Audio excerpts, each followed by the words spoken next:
Read your text. Yeah, I've not got anything read. Not going live yet, so your warning of the going live It's gone live here. Right, we're going to switch the meeting to live.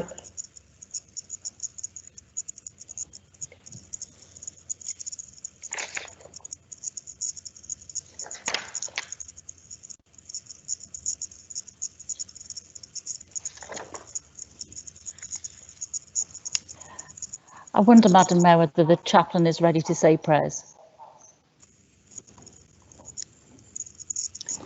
Good evening, Canon Bracegirdle. Could you say prayers for us to start off the meeting? Thank you. Thank you, Madam Mayor and members of the Council. Let us pray. Lord God, we give you thanks and praise for the freedom and safety in which we live, for peaceful homes, for justice and order in our society, for standards of truth and honour, and for all our rights and privileges. We pray for those whose work it is to maintain and extend these blessings, especially in this Council, its elected members and officers. We pray for all who have authority and responsibility in administering the law and maintaining the peace, in education and the care of children, in planning and building and in providing both for work and leisure. Direct and use their influence that together we may build communities and neighbourhoods whose life does honour to your name by caring for others. Amen. Amen. Amen.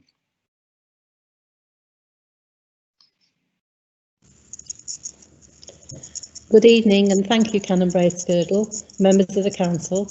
It's time to start the meeting of the full Council. Mrs Ridge, would you confirm whether there are any apologies for absence, please?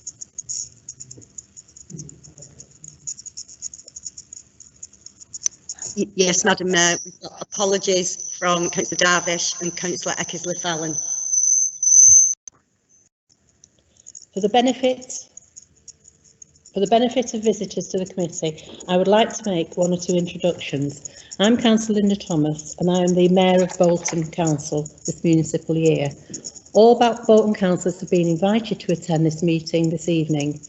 The officers present include the Chief Executive, Tony Oakman, John Duckett, who is providing technical support for this meeting, Vicky Ridge, Democratic Services Manager, and Helen Gorman, Borough Solicitor. And before I start the meeting, could I say on behalf of all councillors and the council, could I send our sympathies for all those who have lost their lives during this pandemic. I'd also like to pass on my thanks to all, on behalf of all members of the council, to the people of Bolton who have literally gone that extra mile to help others during this pandemic. They've made a very positive contribution. We've obviously acknowledged this by a certificate of recognition, which has come from myself, but it is on behalf of all councillors, to all key workers, to businesses, to charities, to volunteers, to the third sector, to all those who've done that extra bit to help other people during these very tested times. We just wanted to acknowledge that we value your work. Thank you very much. Are there any declarations of interest?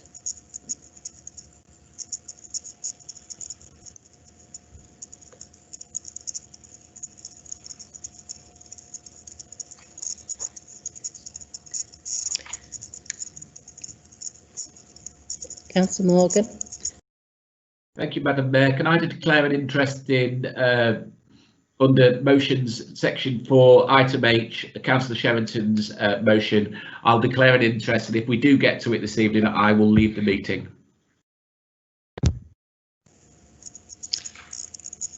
Thank you, Councillor Morgan. It has been noted. Chief Exec.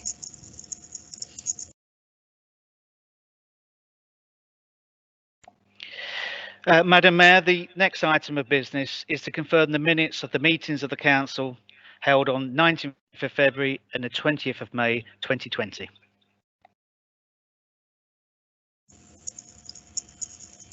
Are these approved? Aye. Aye. Aye. Aye.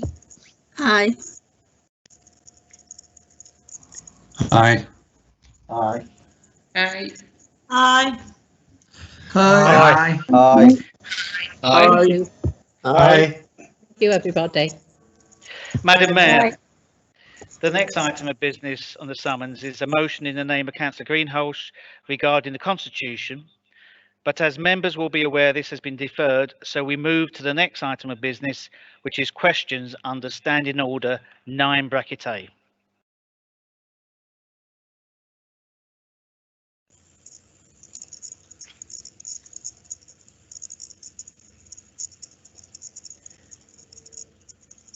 The first question is Councillor, in the name of Councillor Hayes.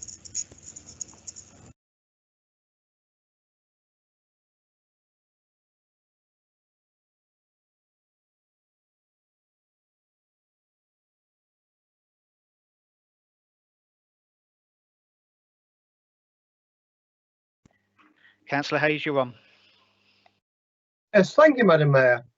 At the end of June, there were many worrying stories circulating about the financial impact of the COVID pandemic. It is estimated that 80% of upper tier councils, like Bolton, were at risk of bankruptcy. In Greater Manchester, Trafford, Tameside, Manchester City all warned they might have to issue Section 114 notices. Large shortfalls were also being predicted by Salford, Wigan, Stockport, Rochdale, Bury and Oldham. In a fast-changing situation, I do not rule out political manoeuvring by some of those councils.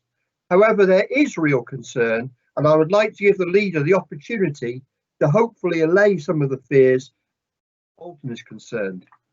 So my question is, I appreciate that the situation is changing day by day, but there is considerable concern that it is estimated that 8 out of 10 upper tier councils are at risk of bankruptcy. Can the leader please give up-to-date figures or best estimates on A, the costs Bolton Council has so far incurred or committed to as a direct result of dealing with the COVID-19 pandemic, B, the government grants given or firmly promised to Bolton Council to deal with the COVID-19 pandemic, C, the anticipated additional future costs to Bolton Council by changing methods of working or other pressures as a result of the COVID-19 pandemic, D, the anticipated future loss of income to Bolton Council as a result of the COVID-19 pandemic. This to include, but not exclusively, lost business rates, lost council tax, lost dividend from Manchester Airport, lost income from leisure and other facilities. Can the leader confirm whether there is any risk of Bolton having to issue a Section 114 notice or consider an emergency budget as a result of the pandemic? Will the leader undertake also to regularly update council as the situation changes or becomes clear? Thank you, Madam Mayor. Leader of the Council.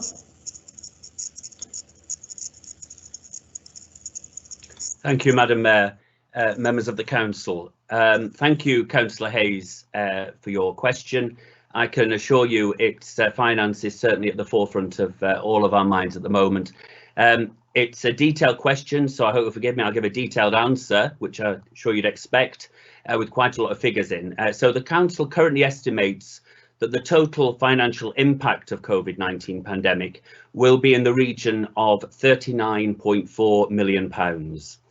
We will incur 13 million of additional costs across our services as we ensure our frontline staff have the equipment they need in order to do their jobs, and that all our places of work are safe, both for those accessing customer care and for our employees, whilst also meeting additional demand and having to assess where our challenging financial cuts for the current financial year will be found from.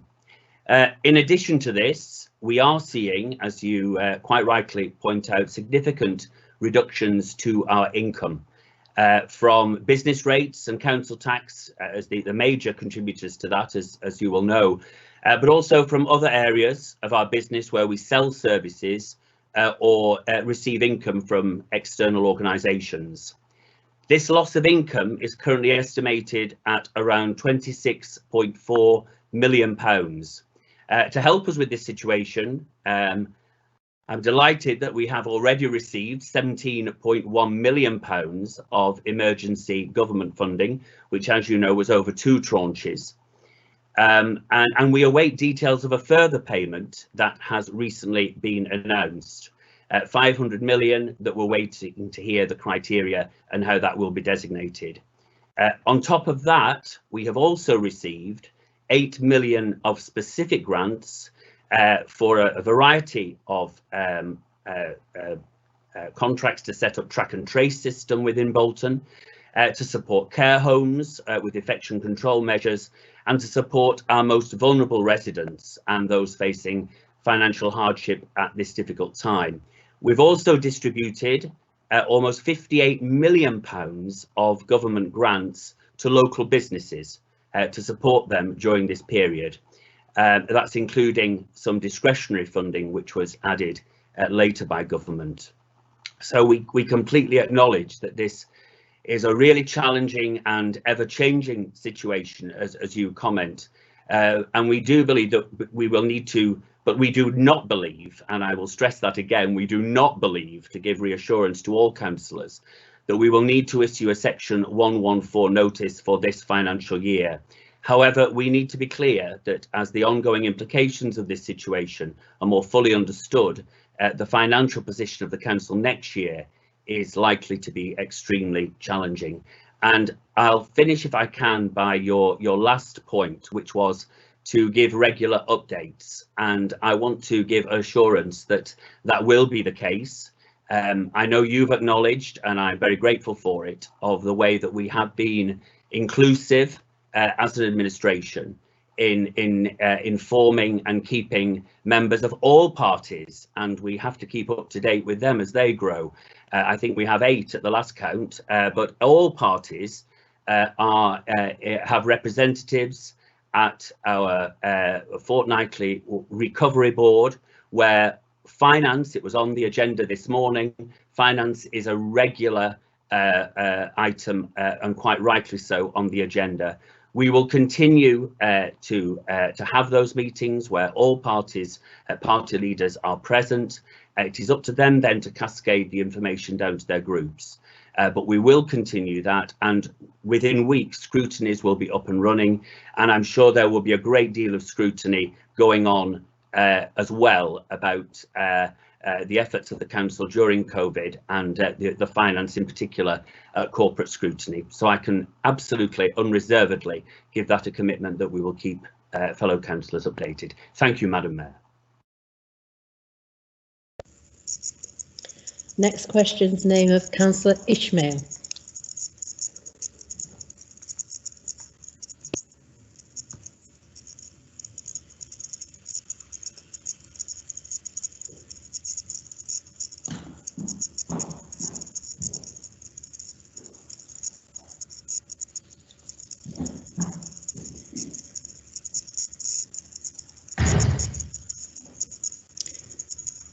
Councillor Ishmael. Apologies, I'm not getting the red line. Can you hear me? Councillor Ishmael, we can. You may need to remove your backdrop. That's all we can see at the moment myself. Could I ask Councillor McMulkin to ask the question, because I've got a very poor signal here, so it's not possibly working as a result of the reception.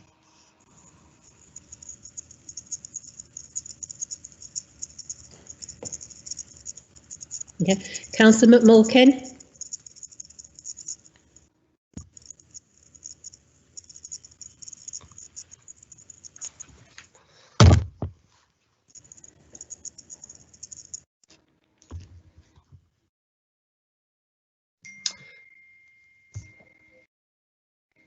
Okay, can you hear me now? Yeah. Just bear with me 1 second, I'll get the question up in front of me.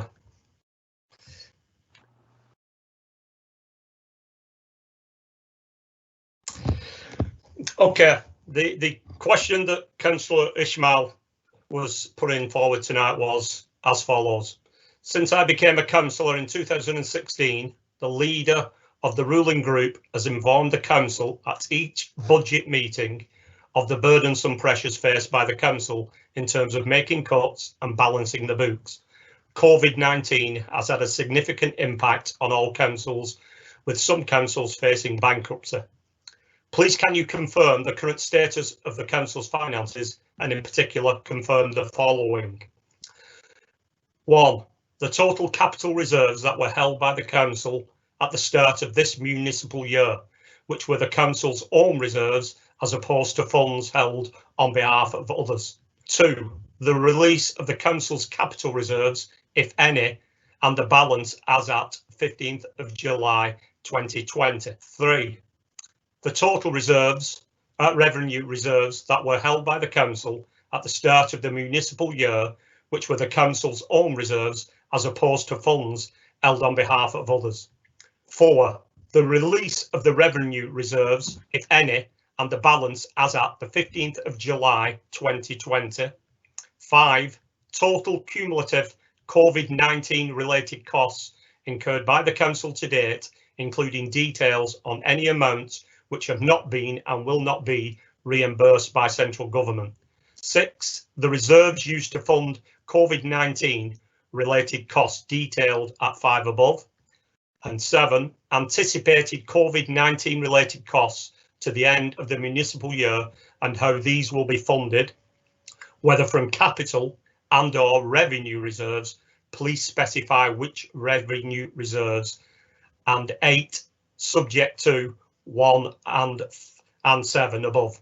The current forecasted closing reserves for the council at the end of this municipal year, with a breakdown between capital and revenue reserves.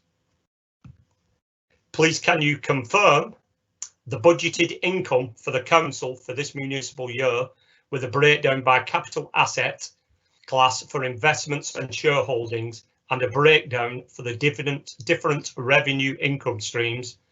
And 2, the current projected outturn of revenue income for the municipal year, with a breakdown. I'm sorry. I know, sorry, I apologise. I apologise.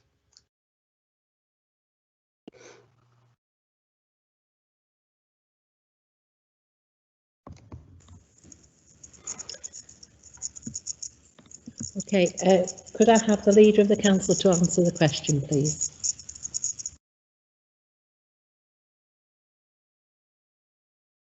Thank you, Madam Mayor, members of the council. Yes, you were going into the next question, but I'll answer just the first question if I can, Councillor McMulkin, which was on the order paper, and then we'll catch up with the next question when you've asked that one. So at the start of the 2020-2021 financial year, the council had in total £139 million reserves. Of this amount, £2 million was held on behalf of partner organisations, with overall schools balances being in a deficit position of £4 million. Our capital reserves amount to £63 million, with £7 million of this relating to schools' capital improvement programmes. The council's revenue reserves stand at £78 million, comprising £11 million of general balances and £21 million for insurance, and the remainder allocated departments and corporate priorities and risks. We currently estimate that the total cost to this council of the COVID-19 pandemic, as I stated in answer to Councillor Hayes, will be in the region of £39.4 million. The government has given us a £17.1 million of emergency funding to support us during this difficult time, but we will clearly need to use our reserves to balance our budget. I do feel it's important at this point that I point out that this was a position we were in regardless of COVID. It was a 2-year budget by the last administration where it was proposed to use reserves for cash flow purposes and also to defer some of the reserves onto future financial years. So it's not just as a result of COVID that we are using reserves, and we always plan to use some reserves, and they were set aside. This exercise will be done at the end of the financial year when the full impact can be established, but I would like to reassure Council once again, and Councillor Bilkis-Ishmael and Councillor McMulkin, that we are not in a position where we will need to issue a Section 114 notice for this financial year. Thank you very much, Madam Mayor. Councillor Ishmael.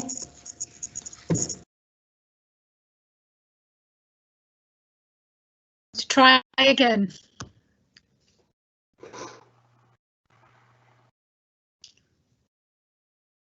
I can't see the red line around my image. If you just like to ask your question at the moment, I can't. Sorry, I can't hear you at all, John. Sorry, John, I couldn't hear you. Councillor Ishmael, what John was trying to say is that he can't see your image, it's just your background. So if you would like to ask your question, we'll try and sort out your camera feed shortly, but we can't see you. That's absolutely fine. I'll happily ask the question. So the question is to the leader, and I'll stick to the question as drafted on the order paper, which is, please can you confirm the budgeted income for the council for this municipal year, with a breakdown by capital asset for investments and shareholdings, and a breakdown for the different revenue income streams. And two, the current projected outturn of revenue income for the municipal year, with a breakdown by capital asset class for investments and shareholdings, and a breakdown for the different revenue income streams. Thank you.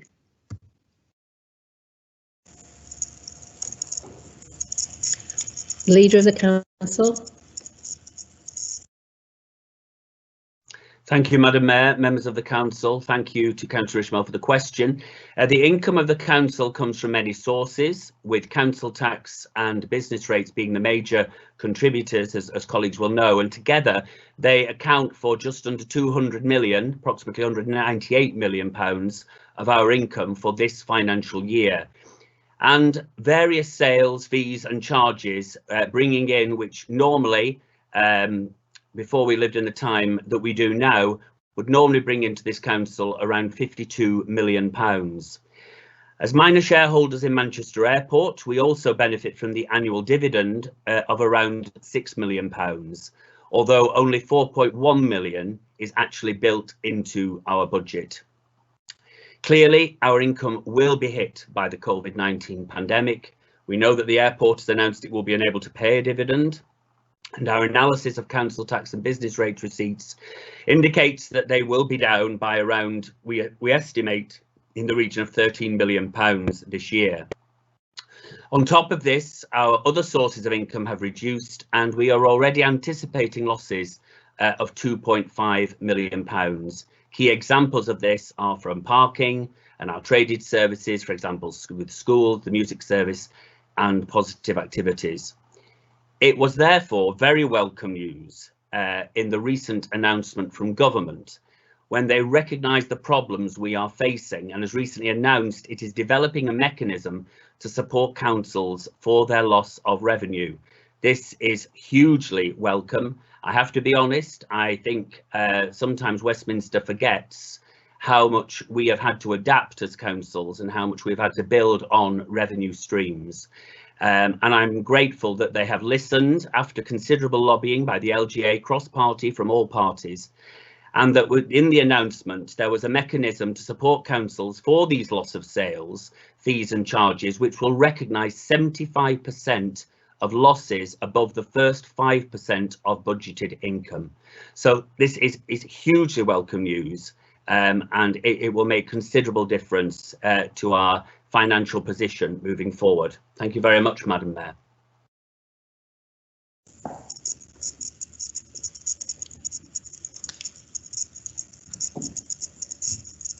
Councillor Zaman.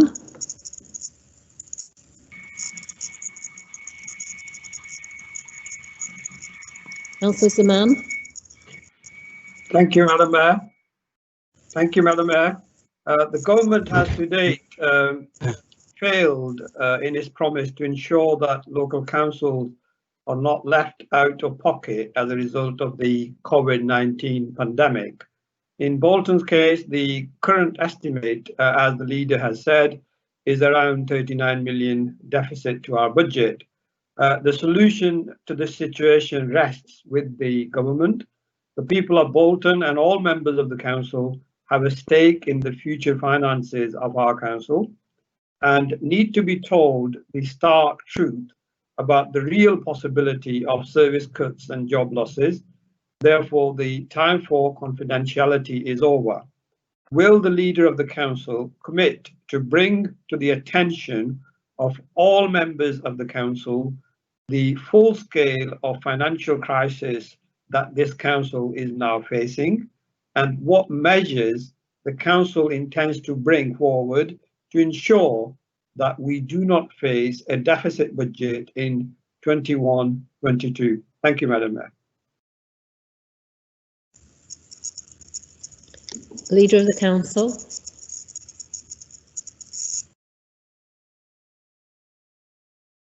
Thank you, Madam Mayor, members of the Council. I want to start by just, a lot of respect for Councillor Zaman, but I think he is being a little harsh in his tone. I mean, the word unprecedented is almost become a cliche, but I think it needs to be said again. We live in unprecedented times, and you know, I don't believe this government has got everything right that it's done. I've been a critique on occasion of the way that announcements have been made, and it's taken time for the detail and the criteria to filter through to us at local authorities.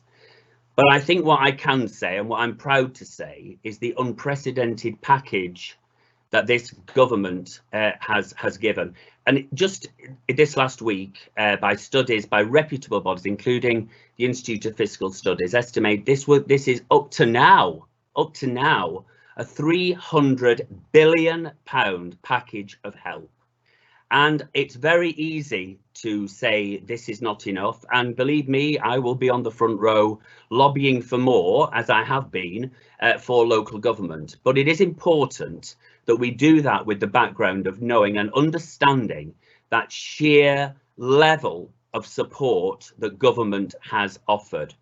And it would be remiss if I did not point that out to start with. And I think, you know, we go for more with the prospect of not saying what you've done is not enough, but we say thank you for what you are doing, but can you please look at this as well? Because there are sectors, we saw in the last week, the enormous package of help that was given to the creative industries after considerable lobbying.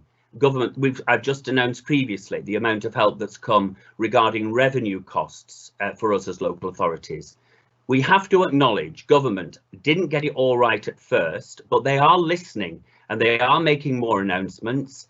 And as they find sectors that continue to struggle, they are dealing with it and addressing it. So I will point out, as I pointed out before, to date, the government has given this council £17.1 million of emergency funding to help it meet the immediate financial challenges of the pandemic. We've also received almost £66 million of specific funding, which has enabled us to issue £58 million of support to 5,000 local businesses to establish track and trace in the borough and to support our local care settings around infection control. In addition, we await details of the next tranche of funding, which was announced earlier this month. In this announcement, as I said before, not only did the government promise further emergency funding, it also recognised that we are facing reductions in our business rates and council tax income, and to help us will allow this deficit to be spread over the next 3 financial years. That would have all originally had to go on to next year for us to find savings and allow for that. They've allowed us to spread that out. Hugely welcome. In addition, the government is also devising a mechanism of supporting our loss of income around sales fees and charges, looking to fund 75% of losses beyond the first 5% of our planned income. The government has also committed to supporting councils in the spending review to meet the pressures of irrecoverable tax income. So clearly, these are ongoing financial implications of the pandemic. We realise how significant these are, and we will continue to work to understand the details and bring forward updates and robust budget proposals.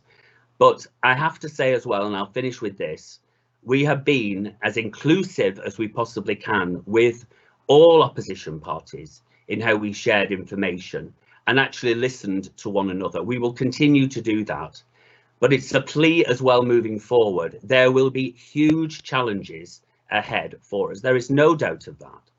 And we need to work together. If we treat this as a political football and we treat this as political point scoring, then it is not administrations that will suffer. It's not parties that will suffer. It is the residents of this town that will suffer. So it's a plea. We know that we'll disagree on many things. We'll disagree how we go about things, but it's a plea to everyone for us to come together and actually behave responsibly through this. Acknowledge there will be some very difficult decisions and times ahead, but we should do this together, respecting each other, and not resort to some of the political point scoring that we have seen in the past. Thank you, Madam Mayor.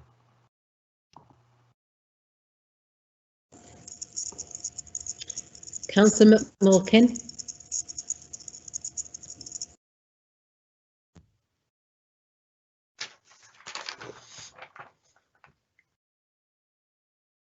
Thank you, Madam Mayor, councillors. As has been said a number of times, we find ourselves currently in quite uncharted water, and we find ourselves in a crisis. However, we will at some point come out of this crisis. Last year, August last year, we moved a motion on the climate crisis and put forward a climate emergency motion. That crisis will continue when this crisis is over, and it still needs to be addressed. So I'm asking, last year I had a number of meetings with Councillor Greenhouse, Tony Oatman, John Lloyd, amongst others. I viewed those as very constructive meetings. A plan was developed that would have been part of the public engagement across the borough.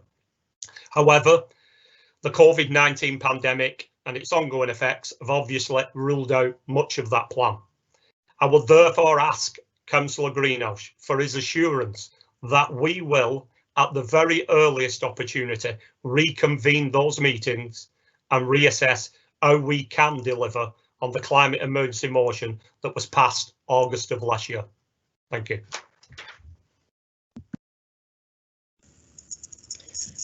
Leader of the Council.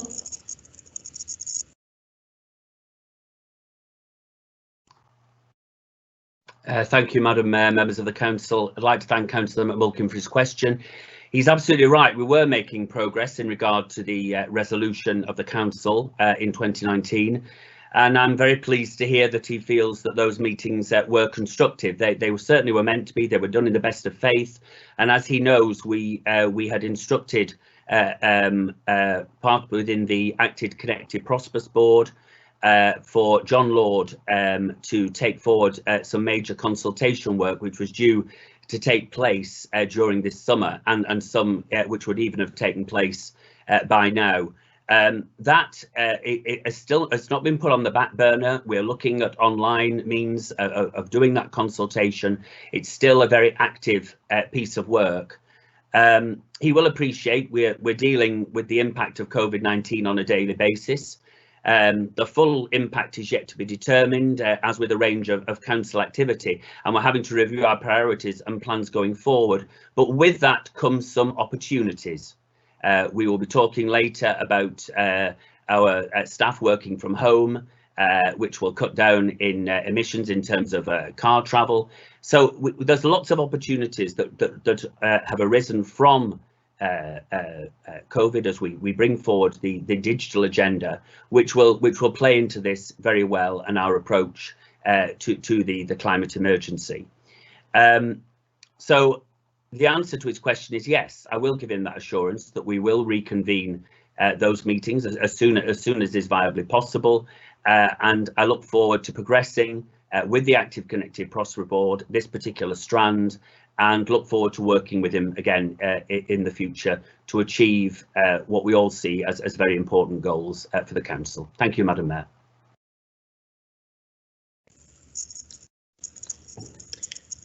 Councillor McMulkin.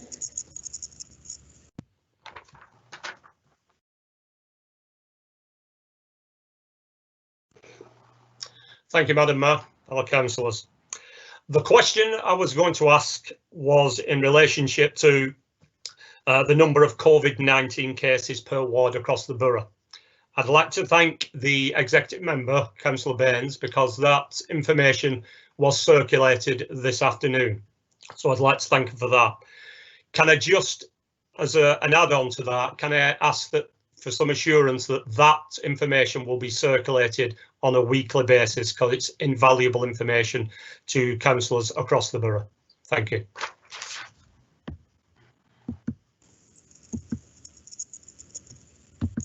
Councillor Baines.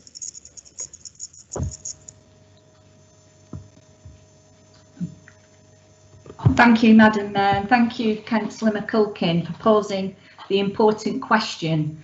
I arranged this afternoon for those figures to be sent out to you on the table in order to expedite matters this evening to you and to other elected members. Positive cases, I just really need to explain that positive cases were listed by electoral ward, and those included both Pillar 1 and Pillar 2, and these are hospital care workers and those with clinical need in Pillar 1, and Pillar 2 are the wider community. And this covered a period between the 1st of March to the 5th of July. We have to note, however, that the data in the table is based on an extract received on the 6th of July, and the data for the last 4 days within this period should be considered partial. The number of cases is reported is affected by the number of tests carried out, and as well as the underlying number of infections in the population. The data we are receiving now from Public Health England is extremely fragile and complex and is constantly changing. Thus, this ward data requires considerable professional analysis by the experts involved, and we cannot therefore make any rash conclusions. This needs to be effectively analysed. And finally, I'd like to thank our public health team here at the council for generating this information so speedily when they themselves are experiencing such a busy and demanding time. And I am reassured, and hope you will be too, that we will be getting regular updates from our wonderful team here at the council. Thank you, Councillor McWilkin. Councillor Brady.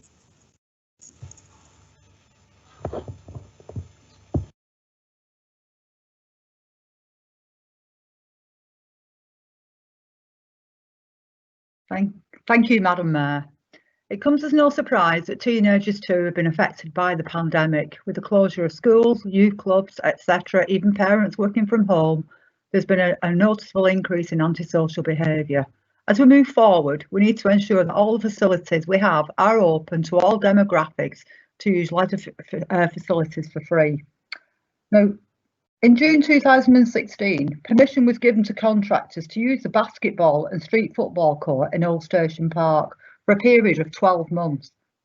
The centre was opened in December 2017, but today the court remains fenced off and unusable. Could the Executive Cabinet member provide a date when the fencing and the piles of construction materials will be removed, the basketball and street football equipment replaced, and the court made available again for a free outdoor amenity? Thank you.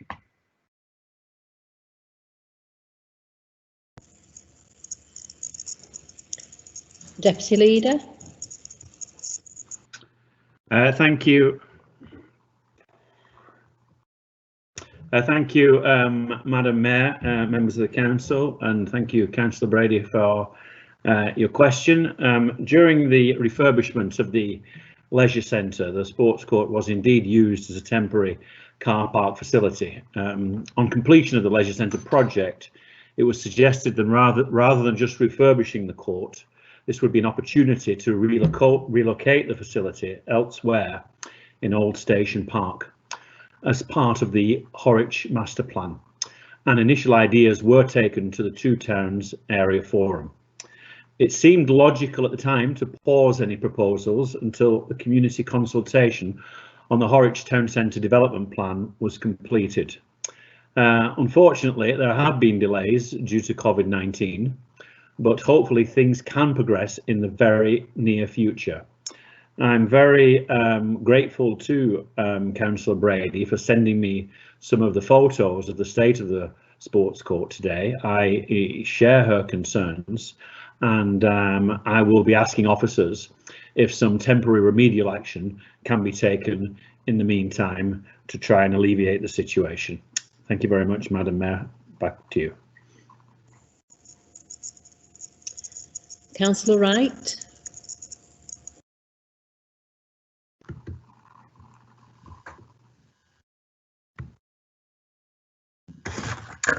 Thank you, Madam Mayor.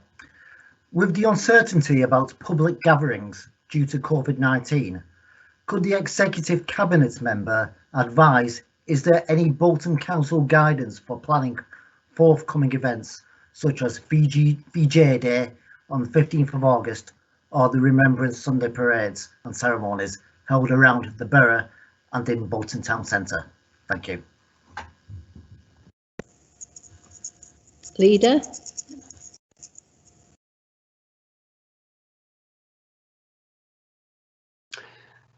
Thank you very much, Madam Mayor, and thank you very much for the question, Councillor Wright. And obviously, as you know, one that I know myself and many colleagues within the council share as events that are hugely important to us as a town and to ourselves and to residents of this borough. I'd love to be able to look into the future, Councillor Wright. I'd love to be able to see where we'll be in a few months' time. Sadly, I'm not yet got that power. I'm working on it, but I've still not got that power. But what I will say is I definitely will give a commitment to whatever state we're in, that these events have to be marked. I mean, there is just no question that we would not mark these events. I'm hoping come November, we will be back to some degree of normality, but then we all hear the media and we all hear the threat of the second wave, and therefore, you know, I'm not in a position to give any real commitments. What I will say is that I very much hope with every ounce of my being that we will be on that town hall square. If we have to be social distancing, we'll have to be social distancing, but I hope that we'll be in a position where we can give it the ceremony that Remembrance Sunday deserves. I hope that the parades will continue, but we will have to be governed by events and we will have to be governed by the guidance. But we will mark it, come hell or high water. We will mark these events, and VJ Day will be on us very soon. I was, like you, probably heartened to see all the wonderful celebrations for VE Day, which took place during lockdown. I think I saw more bunting up, more street parties, all socially distanced, more celebrations than I probably could have imagined had we not been in lockdown. I think it was wonderful what went on. So we will work with what we've got, but one thing I can give you an assurance of is that they will be marked with the respect and with the gravitas they deserve. Thank you, Madam Mayor. Thank you, Leader. Councillor Vivers.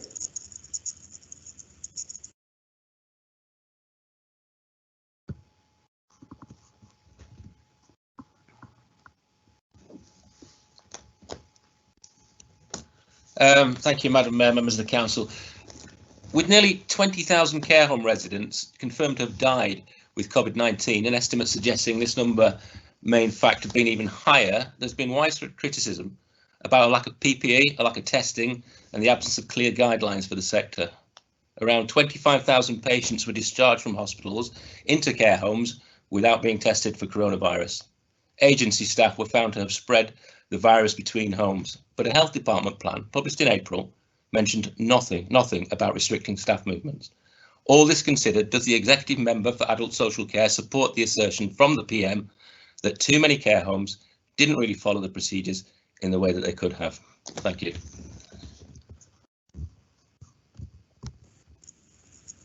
Councillor Morgan.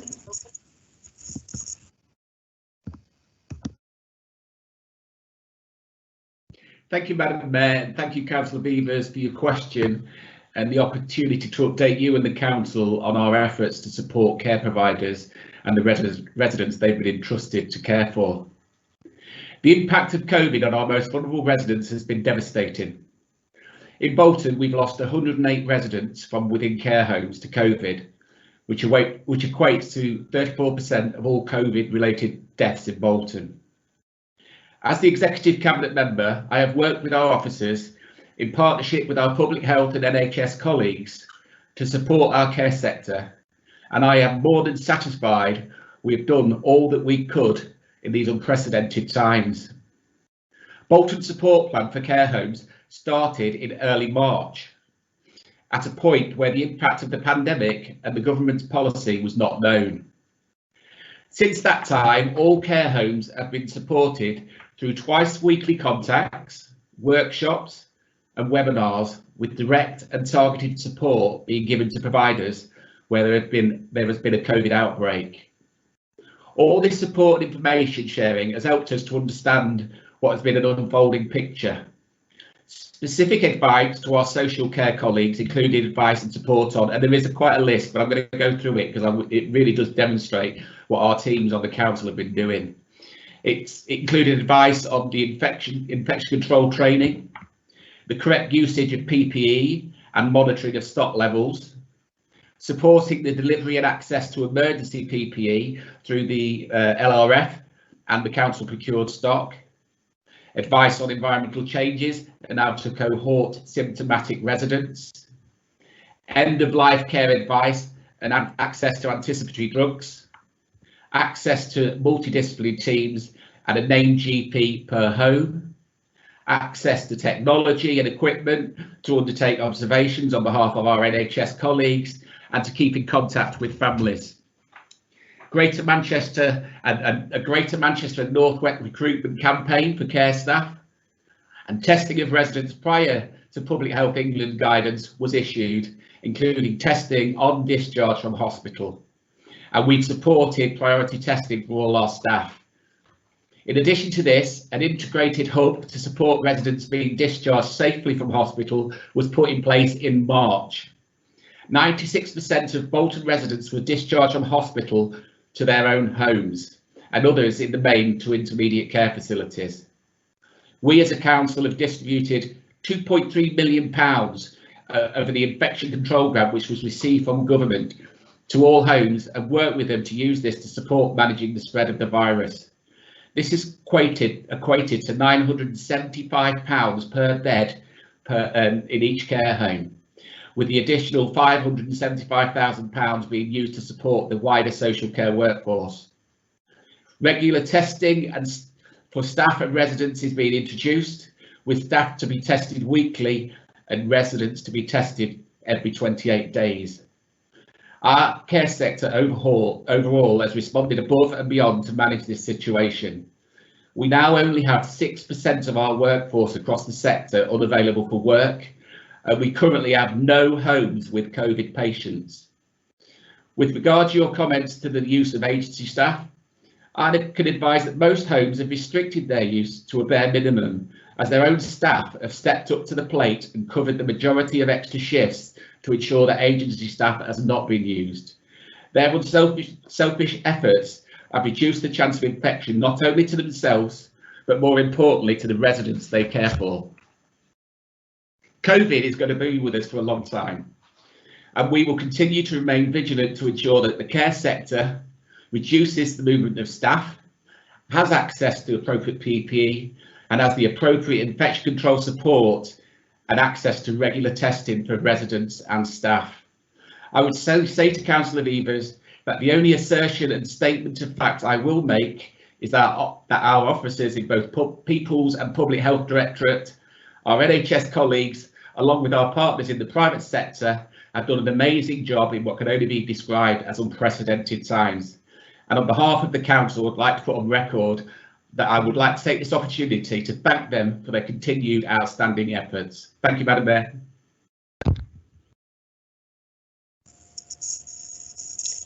Councillor McGowan.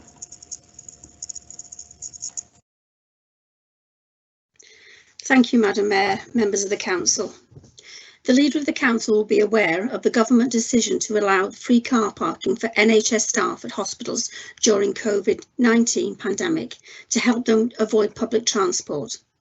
The Leader of the Council will also be aware of the government's decision to terminate free parking for NHS staff. Will the Leader of the Council agree that there is substantial public support for NHS staff to retain their free car parking? Will the Leader of the Council agree to write to the relevant government minister, including the Prime Minister, calling on the government to reverse this decision and retain free car parking for NHS staff? Leader of the Council.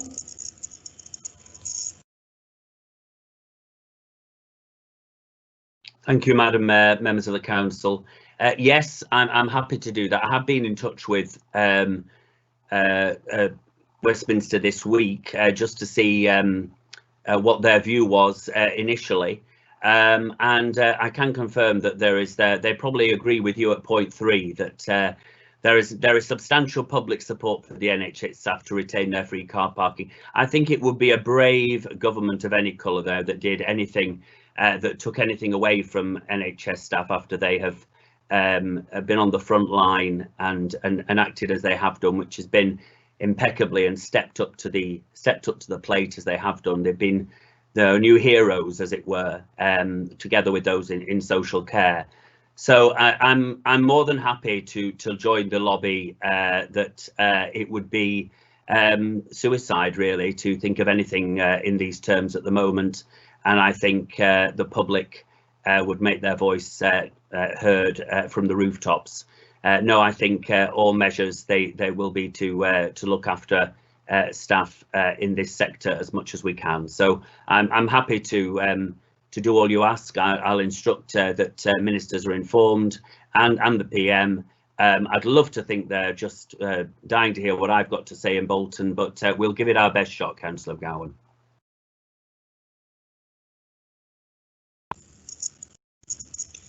Councillor Wilkinson.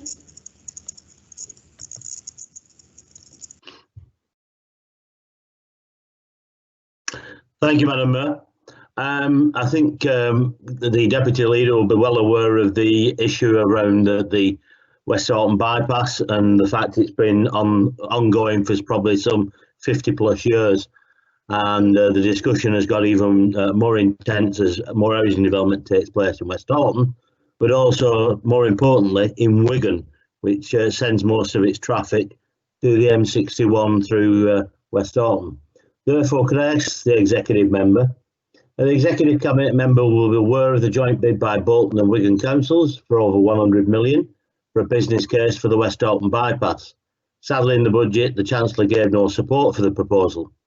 Could the executive cabinet member inform council what alternative arrangements are being examined by the Bolton Council and the Greater Manchester Combined Authority for the provision of the West Orton bypass on the east side of West Orton? Thank you. Deputy Leader.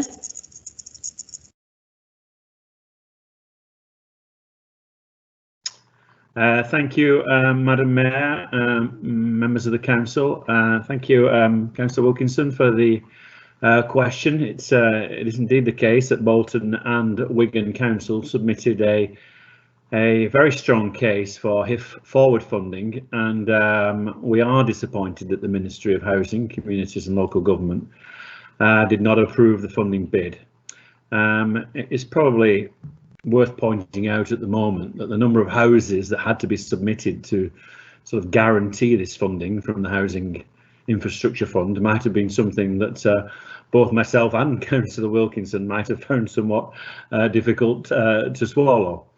Council officers, I can assure Councillor Wilkinson, have continued to meet with Homes England to identify how the scheme to connect Junction 5 on the M61 and Junction 26 on the M6 could be prioritised in a different way, with different sections coming forward over a longer period, or the design of a West Orton bypass being made more economically viable and therefore more deliverable and not so dependent on extra housing. Council officers will continue to investigate whether the proposed road scheme can still be delivered using alternative government funding streams. since it's part of the first 5-year delivery period within Greater Manchester's 2040 transport strategy. Council officers will therefore engage with the TFGM, the Department of Transport, as well as Homes England, to establish whether funding can be secured by pooling resources from these various departments. And I can confirm to Councillor Wilkinson that this work has already started. Anybody that's had the pleasure of representing West Horton knows how badly this bypass is needed and how this connection between the two motorways will do so much to alleviate the congestion that currently runs through West Horton town centre. So we are disappointed that this didn't get the funding in the budget, but we will continue the fight. I can guarantee Councillor Wilkinson that. Thank you, Madam Mayor.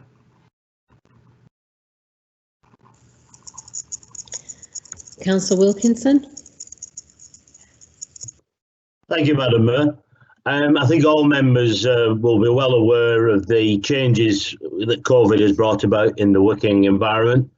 I'm sure all of us sat at home tonight are an example of home working in its various forms, and a lot of family members, friends, etc. And those of us who are in certain industries will see the changes in passenger movements, etc. It has had some benefits for some people. The ability to be more flexible, etc. Avoid the commuter rush or the train rush or even the tube rush. This has had some downsides for some members' workforces in terms of the ability to work from home, mental health issues, which are a serious issue which we're all going to have to address. So I could like to ask the Leader of the Council. The Leader of the Council will be aware of the success of allowing people to work from home during the COVID crisis for both local authorities and businesses. There have been additional benefits such as less travelling time and a positive impact on our environment footprint. Can the Leader of the Council give any indication whether the Council will allow home working to continue to help protect the health of employees and provide greater flexibility for them as long as Council business can be completed satisfactorily? Thank you. Leader of the Council.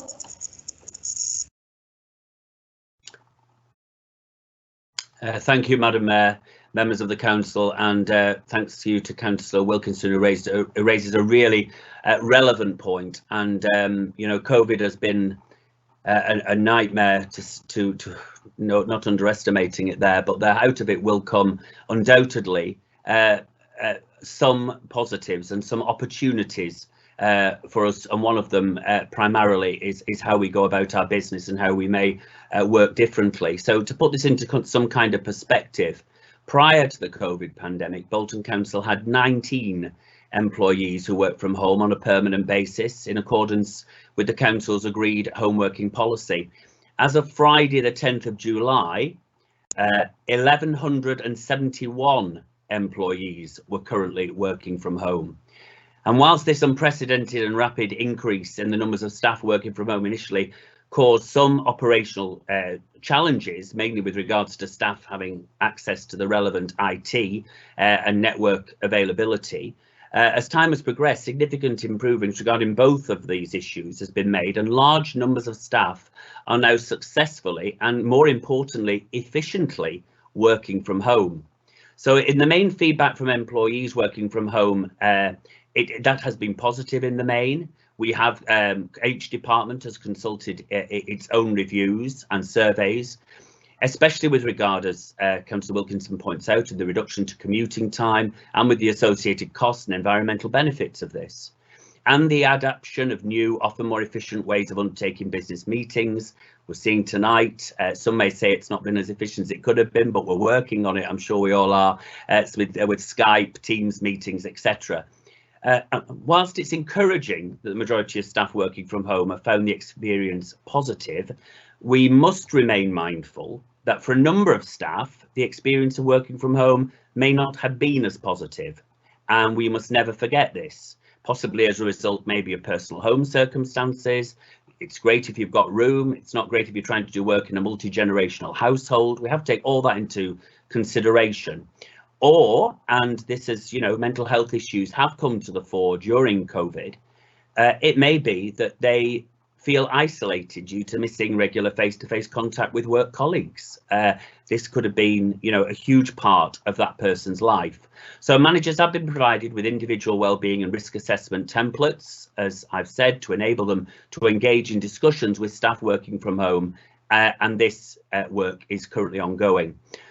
So where it's determined necessary for staff members to physically attend the workplace, these have been fully risk assessed and appropriate control measures have been introduced where necessary to ensure they are what we terminology defining as COVID secure. And finally, the council has established a recovery coordination group. I'm sure we'll all see it referred to in one of these nightmare acronyms as RCG when we're getting reports, made up of senior officers from across the council who are tasked with leading on the council's approach to returning the council to a new business as usual state. And in doing so, ensure that we support our communities, businesses, partners and other public service agencies in their efforts to recover from the COVID-19 pandemic. To give an example, for example, the one-stop shop delivers, you know, multiple services, some of which have been able to adapt and give a really effective service delivery despite COVID, be that online or by phone or whatever methods, interviewing people, and that can be continued. Having said that, there are those services within the one-stop shop that cannot operate as efficiently that way. Those are being recognised, full reviews on all services, and we will act accordingly. So the future will look very different. We will take advantage of this new world where we possibly can, and it will, in many regards, suit the individual, suit efficiency, suit the environment, and hopefully lead to a new digital agenda that we've been trying to get in. Who before COVID would have thought we'd have 60 councillors meeting online as we are doing tonight? It would have seen and achieved that within the time scale that we have done. We've now held planning, we've held licensing, we've had cabinet. We've got scrutiny starting next week. Most meetings are taking place and functioning. We still have a little bit of a way to go, and we hope the public will bear with us on that. But we are making incredible progress in the time that we've done. Those officers that have led on that have done a fantastic job. So thanks for the opportunity to share that, Councillor Wilkinson. You make a really valid point, and it leads to a future of a new way of working. Thank you. Thank you, Madam Mayor.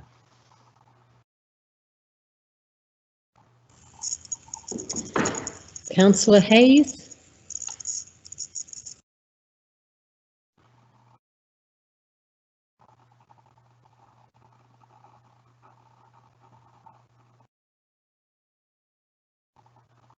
Thank you, Madam Mayor.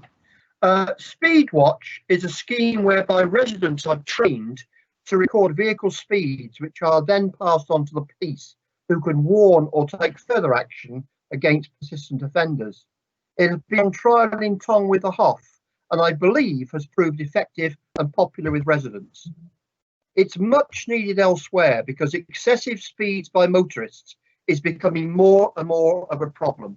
Motorists think it is very unlikely that they will be caught as the police are under-resourced and have many other things to deal with. However, the plans to roll it out across Bolton seem to have stalled. I'm not sure whether the hold-up is within this council, within Greater Manchester Police, or for some other reason.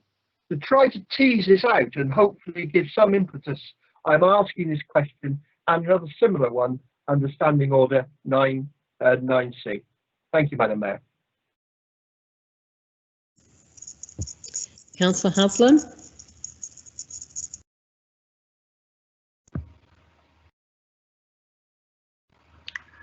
Thank you for your question, Councillor Hayes. And I note, like you've said, you've asked the same question to the Greater Manchester Police, which Councillor Muslim will be answering under questions under Standing Order 9C. Speedwatch is a voluntary initiative, locally organised and supported through Greater Manchester Police. The council certainly supports the principles, but is not involved in the delivery.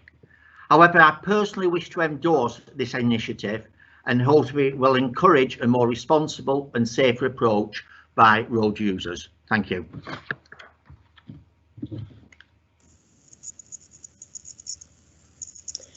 Councillor Wilkinson. Thank you, Madam Mayor.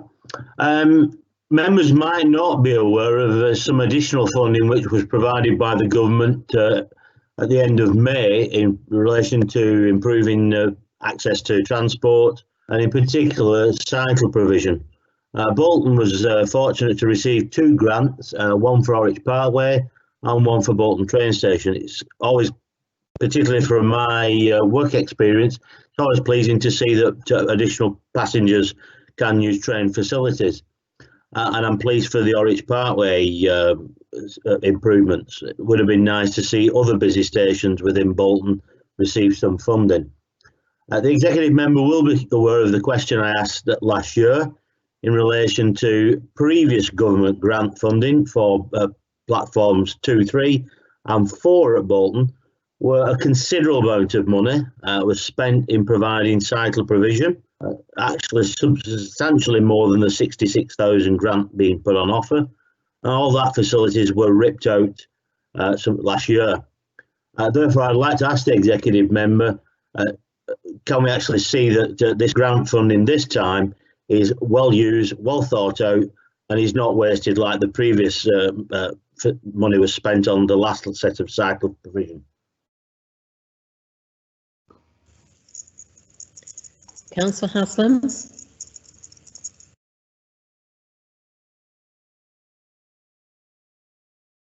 I'd like to thank Councillor Wilkinson for this question. The cycle facility funding was a bid made by Northern Rail, and the council only became aware of it after it had been awarded. And I would also like to re-echo the comments I made in reply last year to Councillor Wilkinson's question about the problematic nature of the previous cycle provision at Bolton Station, and I will do all I can to ensure there will be no repetition of what can only somewhat cautiously be described as not being of the best design or value. The previous facility was removed by Northern Rail for a number of reasons: design, location and security issues.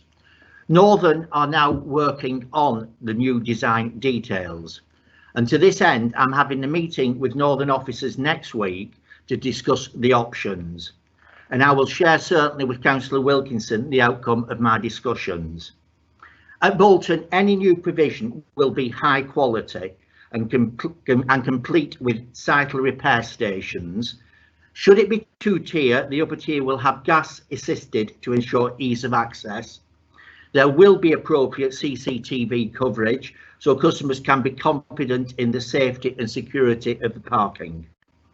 At Horwich, where there's been a considerable local interest for improved cycling parking facilities by station users, the interest is supported by recent data analysis conducted by TFGM, which shows it has a potential cycling population of 11,328, although I quite don't know how they can come up with such a precise figure from modelling.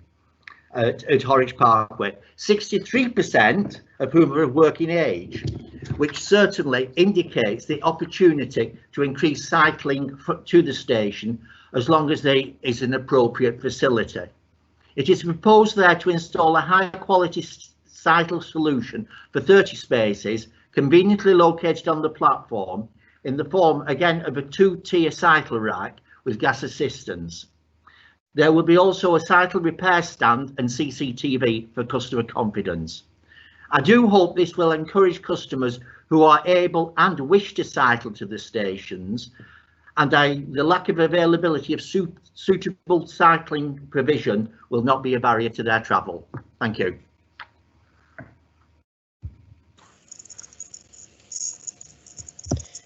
Councillor Flitcroft.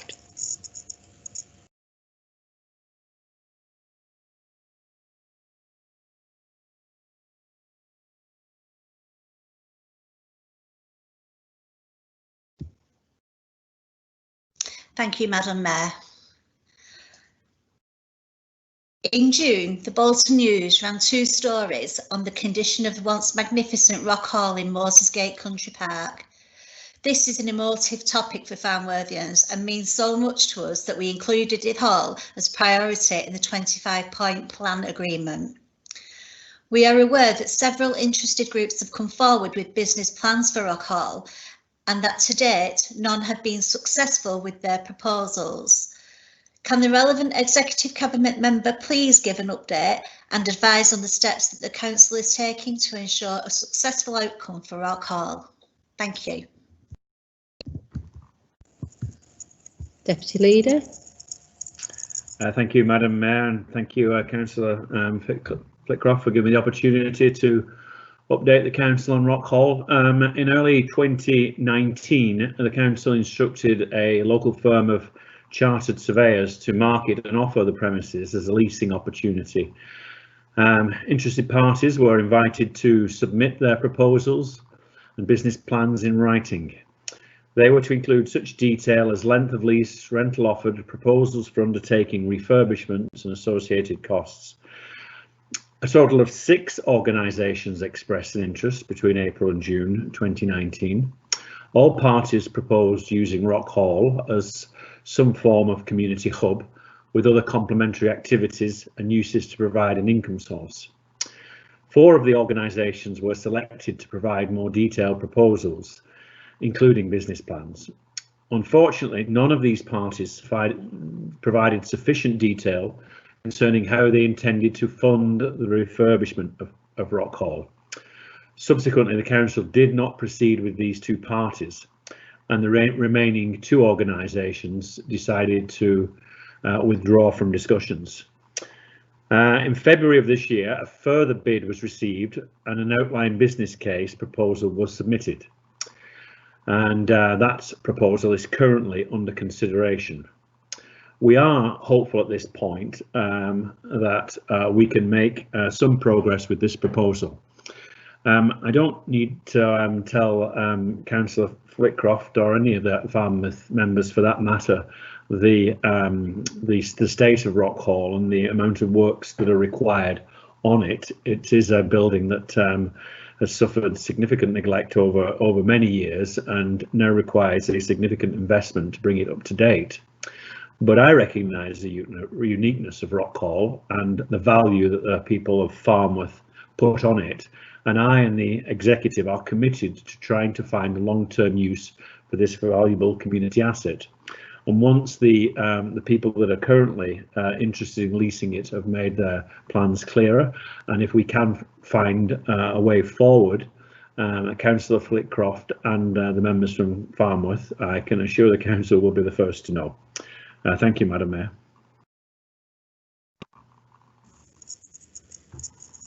Councillor Saunders.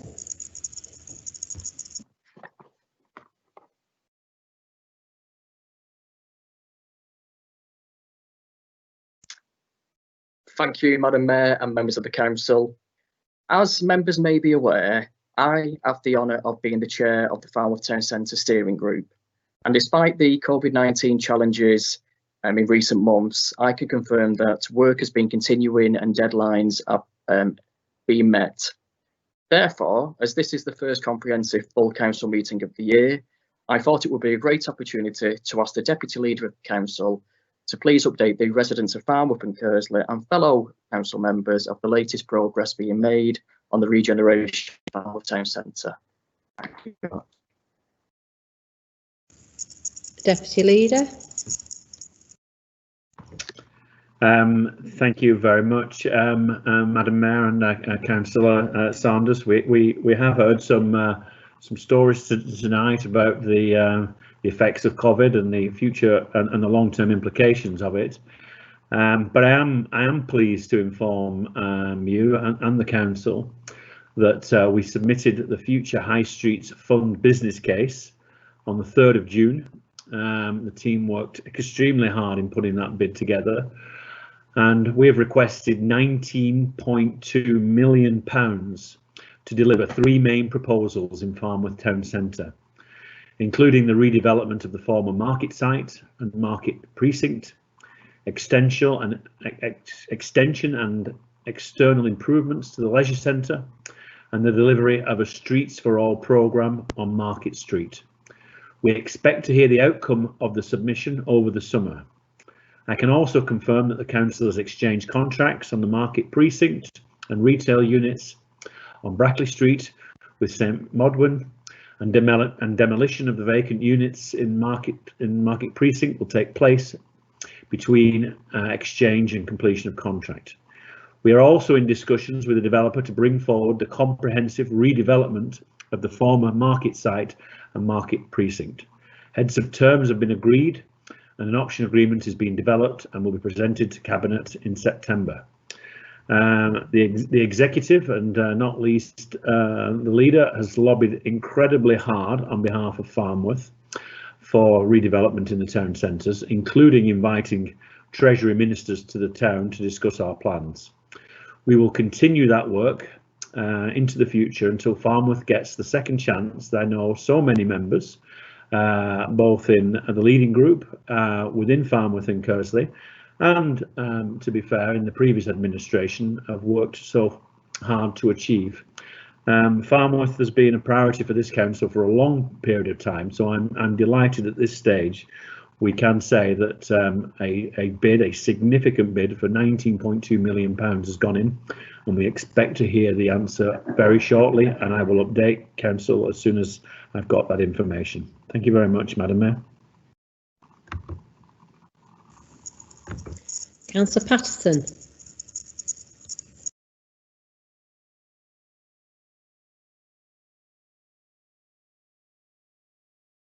Thank you, Madam Mayor, members of the council. I'm just going to stick to the question rather than just because of time constraints. The 25-point plan agreement states that a commitment to a full review of digital working and to explore agile working where welfare rights officers, universal credit advisors and other officers are available at designated huts in outlying towns like Kersley. In recent months, the Council's response to COVID-19 crisis has highlighted the relative ease and overall success of remote working. Therefore, can the relevant Executive Cabinet member give any indication as to when this review may take place? And should a pilot scheme of agile working be trialled, can I request that Kersley is considered in the first instance? Thank you. Councillor Muslim.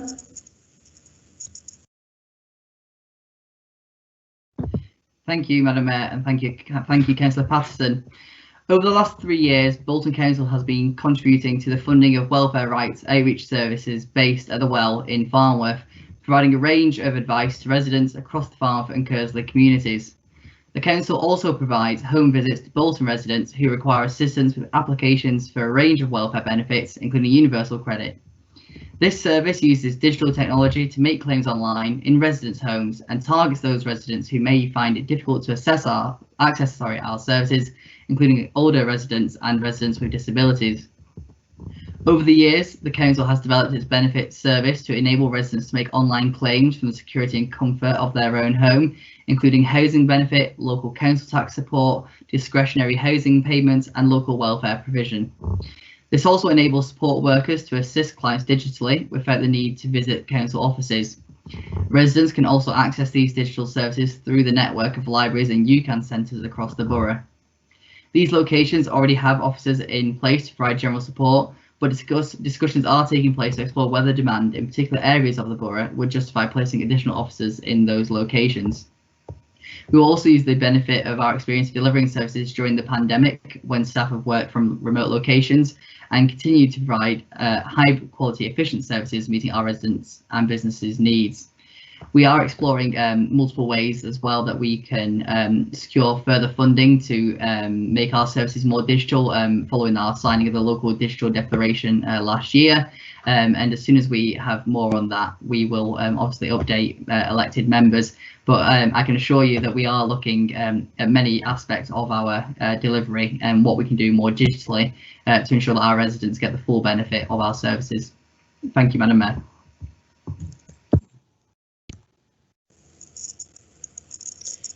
Councillor Peel.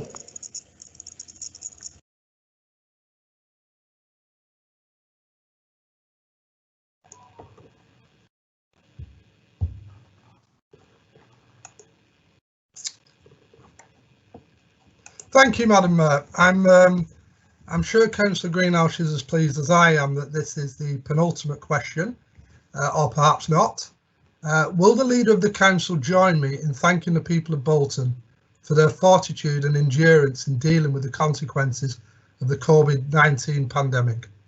Willie in particular pay tribute to all of the key workers who have kept our borough going, the NHS and care staff who have tirelessly cared for and looked after the sick and vulnerable, the army of volunteers who have selflessly given so much to our communities, and the staff of the council who have worked so hard in very, very difficult circumstances.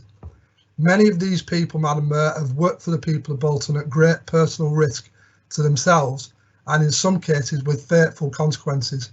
Will the leader agree with me that they should never be forgotten in the years to come and will be honoured in future years?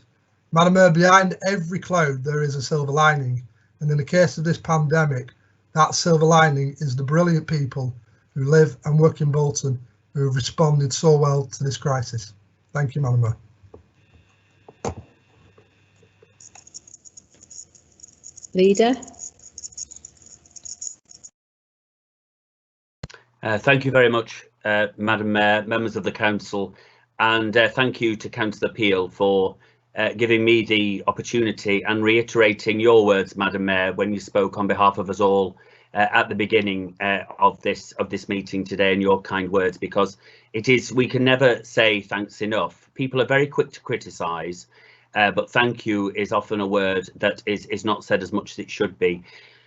And thank you seems almost insufficient now, because we owe all these people that are the key workers, the frontline in the NHS, the social care staff, our home care staff, our teachers. If I do a list, I will forget someone. All our council employees, our bin men, our refuse collectors, all those people who have worked through this pandemic, all the volunteers, the hundreds and hundreds of volunteers who have responded throughout the borough for the humanitarian response, who have stepped up and looked after and supported those people who are either shielding or have become ill or vulnerable or just needed deliveries and help, whether that be for a prescription or some food. All those people, everyone has contributed, and it shouldn't be a surprise to us, perhaps, but it has been humbling.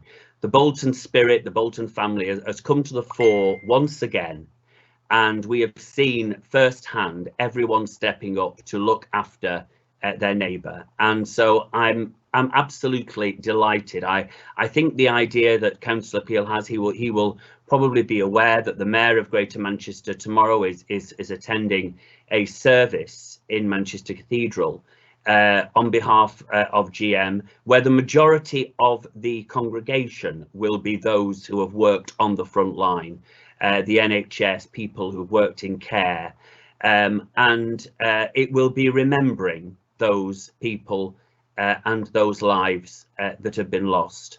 And I certainly look forward to working with colleagues, and particularly through you, Madam Mayor. I think you would be a great person to lead on this. I know you've been sending out some wonderful certificates, recognising all those community groups, recognising individuals that have gone above and beyond. But I look forward to working with you in the Mayor's office to find, when we can, an appropriate service, an appropriate mechanism where we can all come together and remember those that have sadly not made it through this crisis. And we pay tribute where we celebrate the contribution that has been made from all those key workers, all the employees of the council that have worked through this, all our frontline NHS staff, all our social care and home care staff, all our teachers, all those that have gone above and beyond during this pandemic, and as Councillor Peel quite rightly says, in some instances put themselves at extra risk, where we can come together and mark in one huge celebration when we are finally through this, and we can celebrate all the efforts of all those involved. Thank you very much, Madam Mayor. Thank you, Leader. Councillor Gibbon.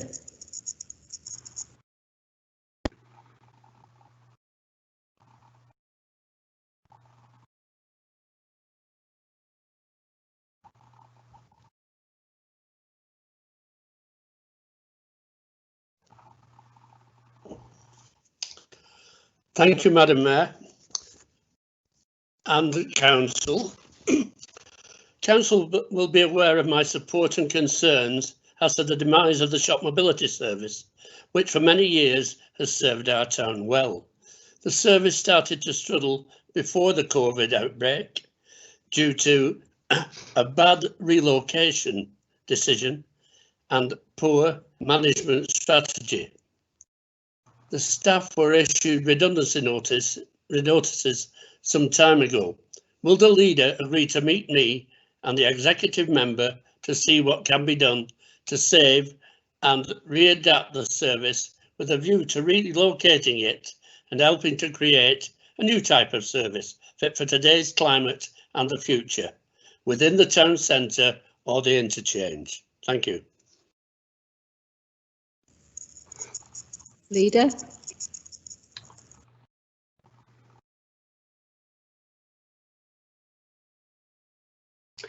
Thank you very much, Madam Mayor, members of the Council, and thank you very much for the question, Councillor Gibbon. I know this is an issue that's very close to your heart and certainly should be for all of us. Just to give you a little bit of background information, with the adoption of the voluntary sector strategy and Bolton CVS becoming the Commission Voluntary Sector Infrastructure Support Organisation for the borough, all developmental support for voluntary groups is now, as you will know, channeled through Bolton CVS.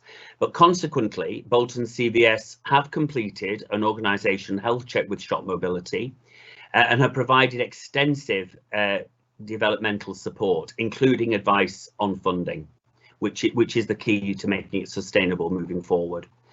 Bolton CVS will make available a detailed record of this support on request and in agreement with the group. Now, while this support from Bolton CVS was being undertaken, my colleague, Councillor Muslin, the Executive Cabinet Member for Community Issues, came to the view that the group should get an extension of a 6 months transitional funding up until the 30th of June, which was welcomed by the group and supported by, of course, all of us. In their last communication with officers, the group have indicated that the service had closed because of the COVID-19 lockdown. The project manager stating that 2 out of the 3 staff are in their 70s, so are vulnerable themselves and shielding and will be unable to provide the service into the medium term at least. So we've been provided with a lot of data.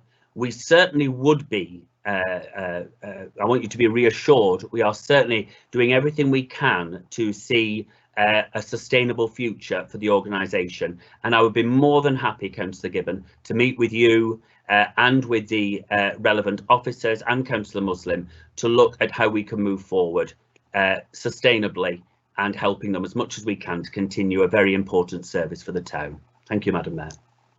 Thank you. Chief. Thank you, Madam Mayor. The next item of business is to consider questions under Standing Order 9C.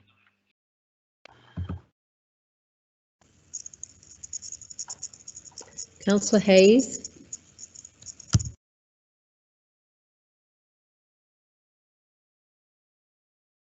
Thank you, Madam Mayor. I gave an introduction to the question in 9A, so I'm not going to trouble Council again. Go straight into the question. Speedwatch has been on trial in the Tong area of Bolton with a view to rolling it out across the borough. It seems to have been a success and popular with residents. Can the spokesperson please confirm that Greater Manchester Police supports the rollout of the scheme to other areas of Bolton, and if so, how quickly will that be done? Thank you, Madam Mayor. Councillor Muslim. Thank you, Madam Mayor, and thank you, Councillor Hayes, for your question. So it's sort of 2 parts to this. So I'll read you the comments that I've got from GMP first, and then I'll talk a little bit about the council itself and our view. So this from GMP. So many members of the community have highlighted speeding and antisocial driving as a concern. They have repeatedly raised issues and looked to organise local support in the form of Speedwatch. Whilst GMP are broadly supportive of these types of initiatives, they are aware that their COVID-19 response has impacted their ability to provide the necessary training, obtain equipment, and allow people to operate in compliance with the COVID-19 guidance. They would like to ensure that there is some solid evaluation around the initiatives that have been conducted in order that they are properly informed as to the effectiveness of the outcomes, not just in relation to improving road safety, but also in terms of raising confidence. They also want to ensure that they've been supporting the initiatives, ensuring that they are operating safely and in accordance with the standards required. And once they can demonstrate that the investment and neighbourhood management of the initiative demonstrates value for money and effectively contributes towards making the road safer, they'll be happy to support further schemes. There is likely to be a short delay in conducting the evaluation, engaging in consultation with the community and assessing the right course of action moving forwards. And they accept that this isn't the definitive reassurance that many will be hoping for in terms of commitment to Speedwatch across Bolton. But as I'm sure you're aware, the resources are finite due to the COVID-19 response. And it's vitally important that GMP ensure the public are receiving an efficient and effective use of public resources before they make full commitment to rolling the scheme out through Bolton. So that's a bit of the response from GMP directly, Councillor Hayes.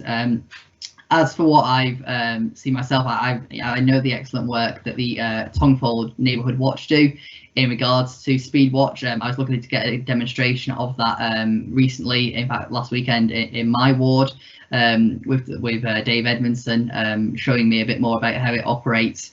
And so I'm confident that through Bolton Council we will be able to see this actually roll out. I'm hoping fairly soon, but with COVID-19, priorities, do have to be considered carefully. During the allocation of the funding for the antisocial behaviour and neighbourhood watch schemes, we have set aside a pot of funding within that budget already, which would be used for the purchasing of equipment for speed watches to be conducted. And we would be looking to set out requirements for residents who are interested in getting involved with these schemes, and we will obviously detail ways that they can sign up and training that would be required for anyone to do that. There are some operational aspects that we are working on, and as I say, we are in conversation with Greater Manchester Police as to how we can actually get this this going further in Bolton, because originally they were looking for a Greater Manchester wide sort of policy of speed watches, but we're encouraged by conversations we're having with GMP only of last week, where we might be able to move forward actually with just a Bolton policy first and get a speed watch rolling here. So I know officers are working on this in the council. They're putting a lot of work into it. So I'm confident that I'll be able to update you, hopefully within the next few months with some more ways that we can actually get this rolled out to members and their residents who are concerned, and rightly so, about speeding in the borough. Thank you, Madam Mayor.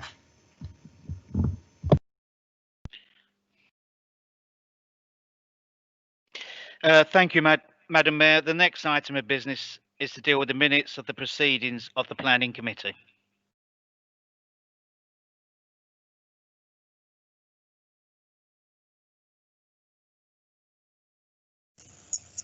Councillor Walsh. Thank you, Madam Mayor. Under the Council, I beg to move the minutes of the proceedings of the Planning Committee on the 25th of June be approved as a correct record.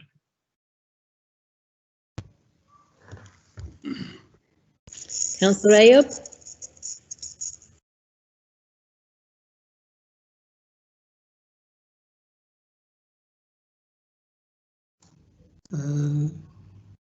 Thank you, Madam Mayor, but I think circle is not gone red.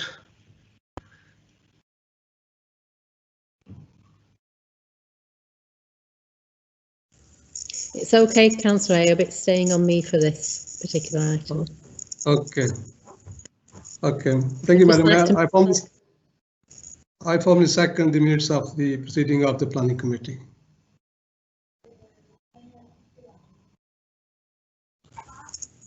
Are these agreed? Aye. Aye. Aye. Aye. Aye. The motion is carried.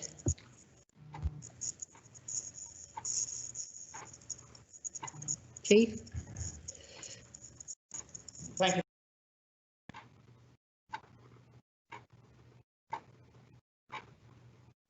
Thank you, Madam Mayor. The next item of business is to deal with the minutes of the proceedings of the Licensing Committee. Councillor Mrs Fairclough. Thank you, Madam Mayor. I beg to move the minutes of the proceedings of the meetings of the Licensing and Environmental and Regulation Committee held on the 27th of February and the 12th of March 2020 be approved. Thank you. Councillor Dean. Thank you, Madam Mayor. I'd like to second the minutes of the Licensing and Environmental Regulations Committee. Are these agreed? Aye. Aye. Aye. Aye. Aye. The motion is carried. Thank you, Madam Mayor. The next item of business is to deal with the minutes of the proceedings of the scrutiny committees. Councillor Sylvester. Thank you, Madam Mayor. And I'd like to move that the minutes and proceedings of the following scrutiny committee meetings be approved. The Place Scrutiny Committee on the 12th and 17th of February 2020. Health Overview and Adult Social Care Scrutiny Committee on the 5th of February 2020. And the joint meeting of the Place and Health Overview and Adult Social Care Scrutiny Committees held on the 29th of January 2020. I so move the motion, Madam Mayor. Councillor Bagnall. Thank you, Madam Mayor. I formally second the motion to move the minutes of the proceedings of the scrutiny committees. Thank you. Are these agreed? Aye. Aye. Aye. Aye. Aye. The motion is carried. Madam Mayor, the next item of business is to consider the items referred to the Council from scrutiny committees regarding community meals.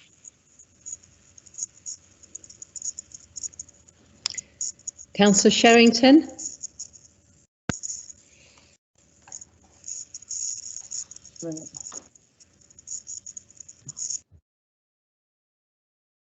Thank you, Madam Mayor. Thank you, members of the council. Can you hear me all right? Yeah, can you hear me? Yeah, okay. Hang on. I just get what I'm looking for. Okay. The reasons we are discussing this motion regarding Meals on Wheels tonight has come about because the Labour councillors called it in at the scrutiny committee and to be heard at full council. That should have happened in March, but because of COVID-19 virus, this is the first time it could be heard. The Tory ruling group will say that it had been put forward by the Labour group as a proposal when we were in control of the council. However, when we had a Tory government that year on year imposed cuts on the council, which had an accumulative amount of 150 million, you have to ask the executive member of the council to dig deep and come up with proposals to cut their department's budget. Owing to the Labour group's policy to protect the vulnerable first before any cuts to the budget, this would have gone nowhere, even though the pressure was on. The food for Meals on Wheels already came from a private company, and I don't have a problem with this. They supply food to the community centres and I believe to the executive member for adults is care homes. I have been informed that they are very good. It is not the food that is the problem. It is the taking away of an excellent service delivery. After all, the food is only good if it reaches the client's mouth. The clients and their relatives need a service that can give them the peace of mind they need to make sure a hot meal has been eaten. After all, this is what they want the service for. The service which is proposed from this company would only deliver, and anything extra, they would want extra payment. It will only be a cheaper service if they just drop off the meals with no interaction with the client. This would be different than the companies. This would be no different than the companies who deliver frozen meals. There is no indication that these meals would be eaten. When dealing to the elderly and the infirm, the deliverers of this service at the moment check on the clients and inform other agencies if anything is wrong. This can't be done if it's a swift frozen drop-off. I believe that the Tory leading group has decided to defer this change, but actually I've been told different now, but there you go, to the Meals on Wheels service until the end of the year, however, not the financial year. This could be seen as a cynical ploy, with the staff not sure whether they have a job in January, looking for new employment and the service collapsing, which then can be picked up by Newco. This would be a terrible situation when the service has grown during the COVID-19 virus pandemic, and is probably going to grow even more once people go back to work, who have been kindly supplying hot meals to neighbours, relatives and friends. I think this proposal to change the Meals on Wheels service should be scrapped. So this helps with the peace of mind in these uncertain times. And also, we've just listened to the leader of the council talking about the heroes who've been working through this pandemic.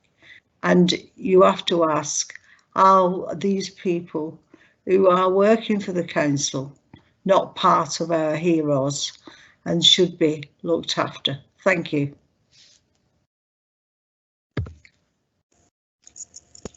Councillor Donaghy.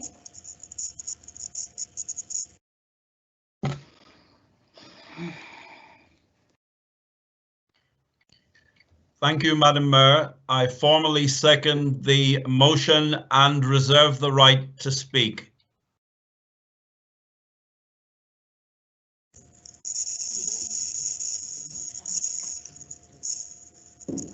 Chief Exec.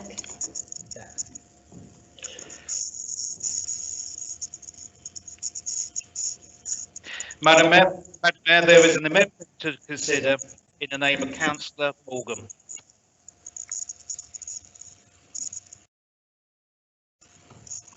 Councillor Morgan. Thank you, Madam Mayor. The amendment is that this council notes the Cabinet decision following the review of community meals and catering services for the reasons set out in the report previously provided.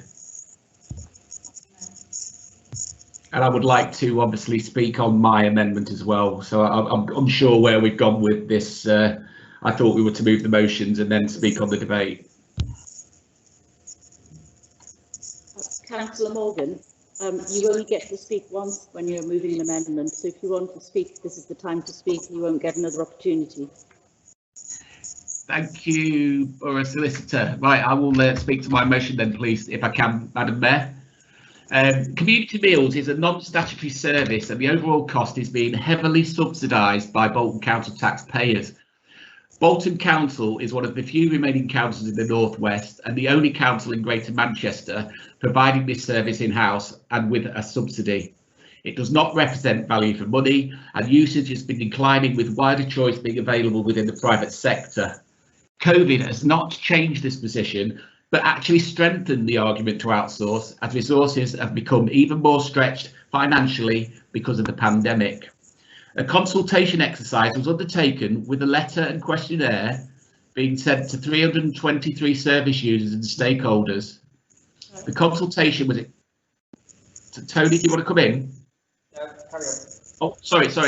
The consultation was extended at the trade union's request to enable time for council proposals. 160 responses were received by the consultation questionnaire, a response rate of almost 50%. The value of community meal service is to support vulnerable adults and people is not disputed. It must be emphasised that the proposal is to signpost users to an alternative provider, not just cease the provision and lead service users to it. Any individual who requires support to do this will be assisted to an alternative supplier, and where additional needs are identified, these would be assessed and met through social care, statutory services or other voluntary and community providers. Market analysis has been completed to ensure that an alternative hot meal service could be provided in Bolton, and consideration as to whether it will be able to offer the added value aspects as described by families and staff in their replies to the questionnaire. Confirmation has been provided by a major national private provider that they wish to operate in Bolton, providing either a hot meal or frozen meal. This provider operates in the neighbouring boroughs of Wigan, Bury, Chorley, Trafford, Stockport, Tameside, Manchester, and can mobilise the service rapidly. He says, turn this page. In addition, a number of local providers have expressed an interest in providing a service. Any arrangements with alternative providers will be private arrangements between the provider and the service user. The alternative hot meal provider has confirmed that they will work with the council in a planned handover of her services. They will develop personalised support plans with service users.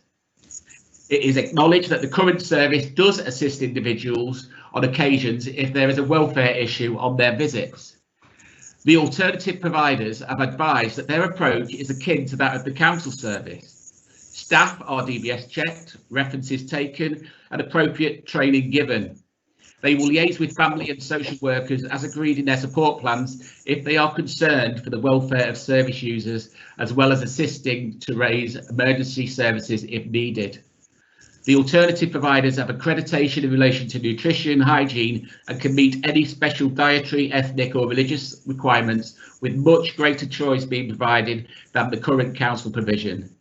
They can also provide a sandwich service for tea time at the hot meal visit for an additional cost, which is over and above the current council provision. I can advise that during implementation of these proposals and ceasing of the in-house service, consideration will be given to whether a service user requires support to acquire equipment, and a direct payment will be offered to those who are unable to afford the equipment they require. Detailed information with regards to alternative suppliers will be provided, and planned transition meetings will be held to consider individual needs. These arrangements would be implemented over an 8-week period. It is recognised that the delivery drivers have provided a valued service of social interaction with service users. Social isolation is a key priority for the Bolton Vision Partnership, with increased investment already being provided through the community and voluntary sector via the Bolton Fund. It's acknowledged that the social interaction with the community meals provider is important, but this should not be a solution to social isolation.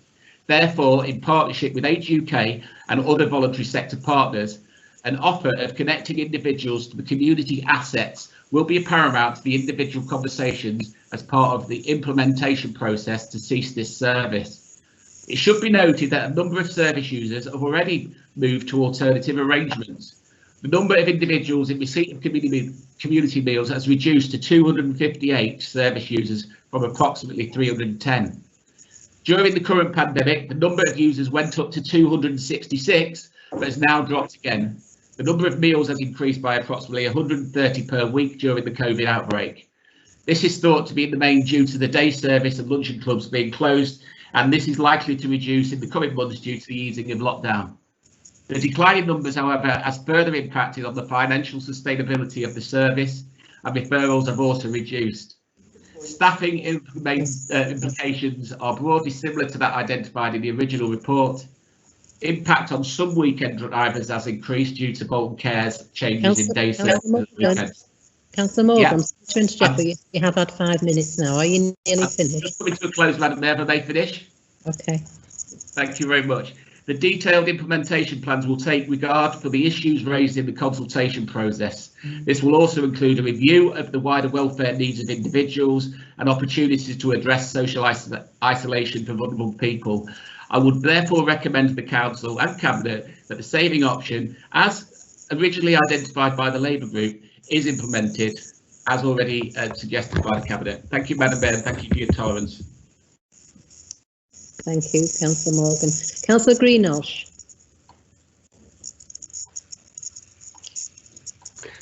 Thank you, Madam Mayor. I formally second the amendment and reserve the right to speak. Thank you. The motion and amendment are before the Council. I'll now open the debate. Councillor Newall.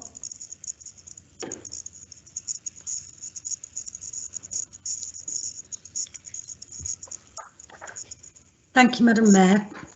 Fellow councillors, I'd just like to say a couple of things about this.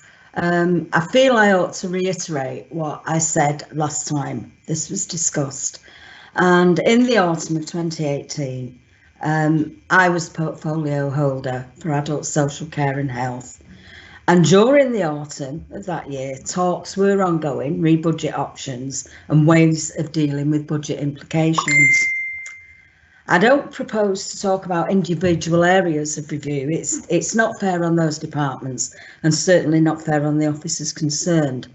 I just want to make it quite clear that during those discussions, everything was on the table for discussion, and discussion is the key word. Decisions were made much later, but to say that community meals was some kind of shibboleth that was untouchable at that time by the Labour Group is disingenuous, to say the least.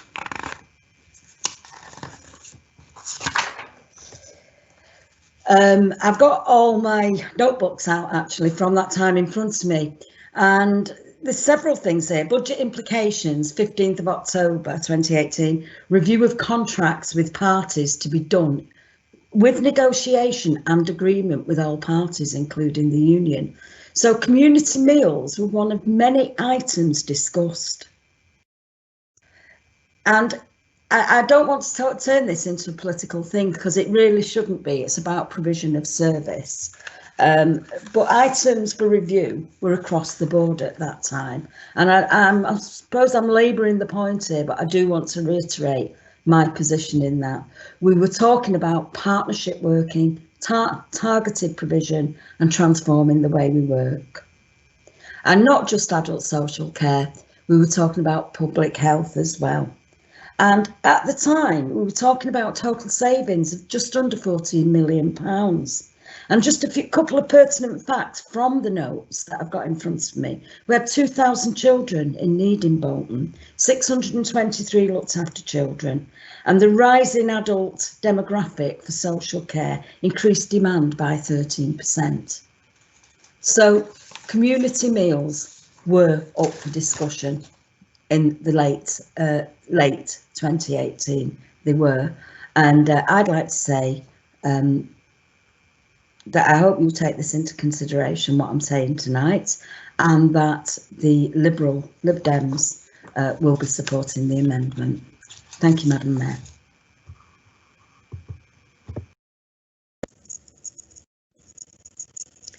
Councillor Galloway.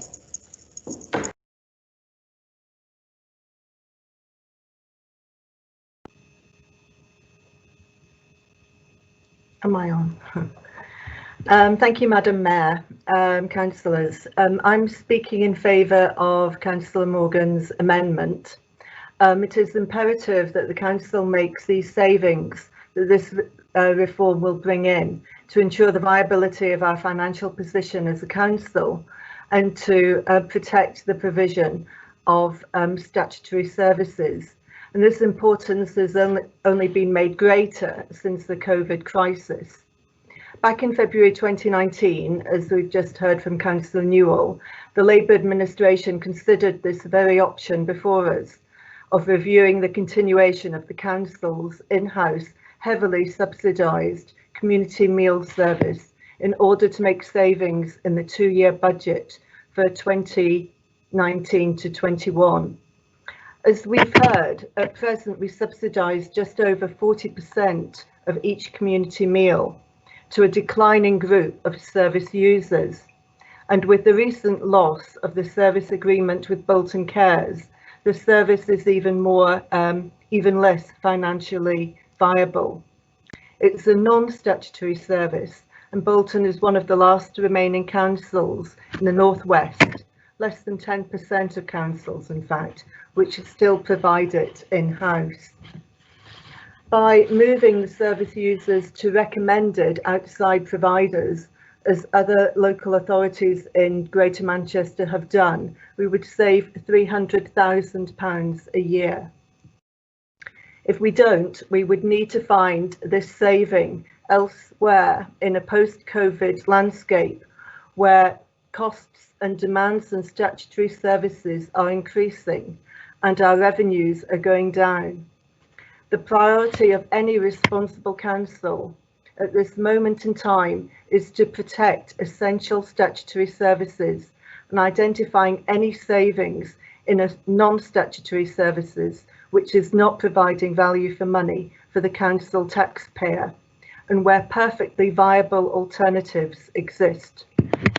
Councillor Morgan has outlined the extensive consultation that we've had with all stakeholders and how we've considered counter proposals. All the issues and concerns raised in the consultation have been addressed.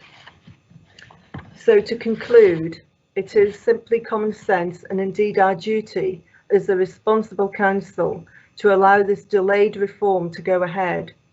This heavily subsidised service is not value for money for Bolton Council taxpayers, and due to the declining number of service users, is increasingly not financially viable. Independent providers can easily provide the same service at around 15% cheaper cost, and indeed can improve on the offer to service users. Bearing in mind that we will have to make savings in many areas in the light of COVID, it is hard to justify how the main opposition party is proving such a roadblock to what is a sensible proposal to make savings, and indeed one which they themselves have considered. This should have been implemented at the beginning of the year, and the delays not only have resulted in uncertainty for users and staff, they've also been costly and meant that we are delving into our precious reserves. I urge members to approve Councillor Morgan's amendment. Thank you.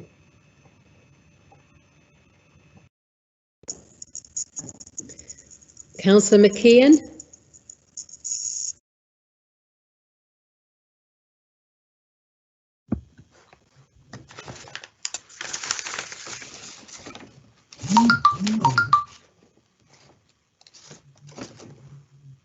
Madam Mayor, I have to ask the inevitable question. Am I being heard?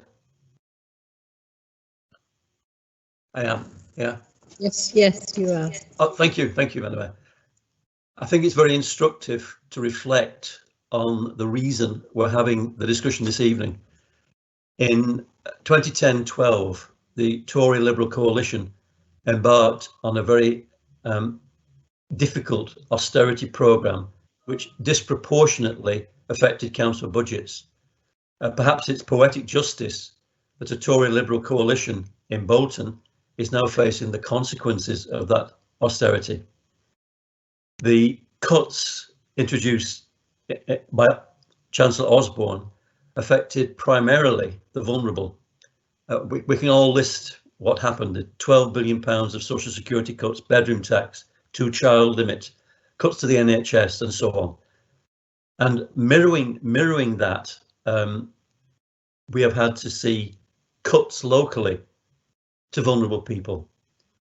And what we're discussing now is a cut to the vulnerable, the elderly. And the current pandemic has revealed graphically how vulnerable the elderly are.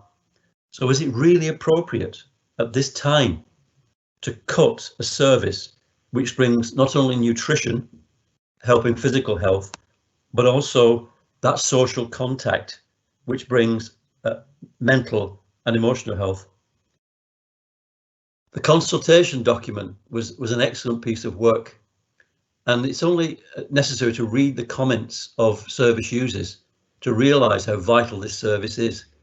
And one remark that stands out to me was the remark of somebody who described a cut in this service as being catastrophic.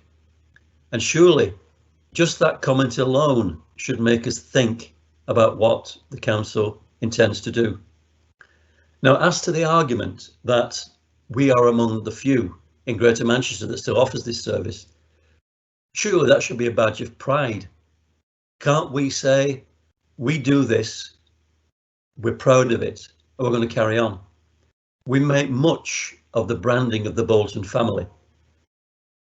Surely it would be emblematic of us as the Bolton family to say to the elderly in our borough, we will continue with this service. You are part of our family. We, as the family, will give this service and we will not outsource it to strangers.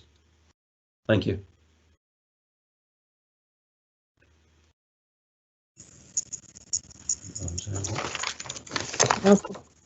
Councillor Peel.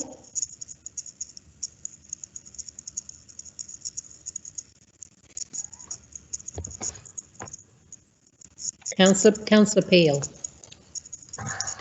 Trying to turn the video on. Thank you, Madam Mayor. Yeah, I think you would have had to have been asleep for the past few months. Anybody who still thinks this is a good idea. I mean, we were quite sure of our argument prior to COVID. Now, things have completely changed since that. There is such a massive spotlight now on the vulnerable, on the isolated, on care workers. There needs to be much more emphasis put on these. And yes, of course, we've got austerity continuing and we've got massive more cuts to come, as we heard from the leader earlier on. But, you know, you're prepared to do a U-turn on car parking. The pandemic's changed your view on car parking, but you're not prepared to do a U-turn on a vital lifeline service. And let's not forget what is being proposed here. This is to remove the subsidies. This is an increase of pounds per day for vulnerable people. People were getting upset at the last budget meeting because the Mayor of Greater Manchester was increasing his precincts by pounds per year. This is pounds per day for vulnerable people. There are better ways of saving money than hitting the most vulnerable in the pocket. And what I want to finish off by saying is, imagine if we hadn't have called this in. If we hadn't have called this in, this council would have been in the middle of rolling this out when the lockdown started. Can you imagine the chaos that would have caused for service users? And as Councillor Galloway basically summed up by saying, we should go ahead now and prevent and stop the calling. Go ahead now? Is this council seriously considering implementing this privatisation of Meals on Wheels now, during lockdown? That is the most insane argument I have ever heard. Councillor McKeon said, and perhaps in a more polite way that I'm speaking, is it really appropriate at this time? I will leave people with that. It is not appropriate to proceed with this change at this time. Please don't do it.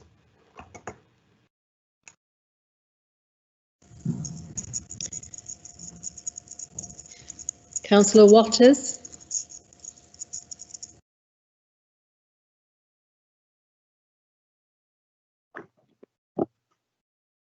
Thank you, Madam Mayor, members of the council. Councillor Newall's right. In 2018, everything was on the table. But just because it's on the table doesn't make it the right decision. And I was a member of the Labour group at that time, and it wasn't a decision that was made. Yes, it was on the table, but no decision was made. What we have to remember is that we are dealing with people's lives, and COVID has had such a huge impact on everybody. There isn't one person that hasn't been impacted at all by COVID. And in West Horton, we have a COVID-19 centre, and we've been out delivering food to people who otherwise would not be eating. The people that have, you know, slid through the gap where the council's concerned, and there are people that are not eating regular meals. I don't know any turn around and say, I can't wait till tonight till I get my frozen meal out of the freezer and put it in the microwave. Come on, we live in the 21st century. We should be looking after these people.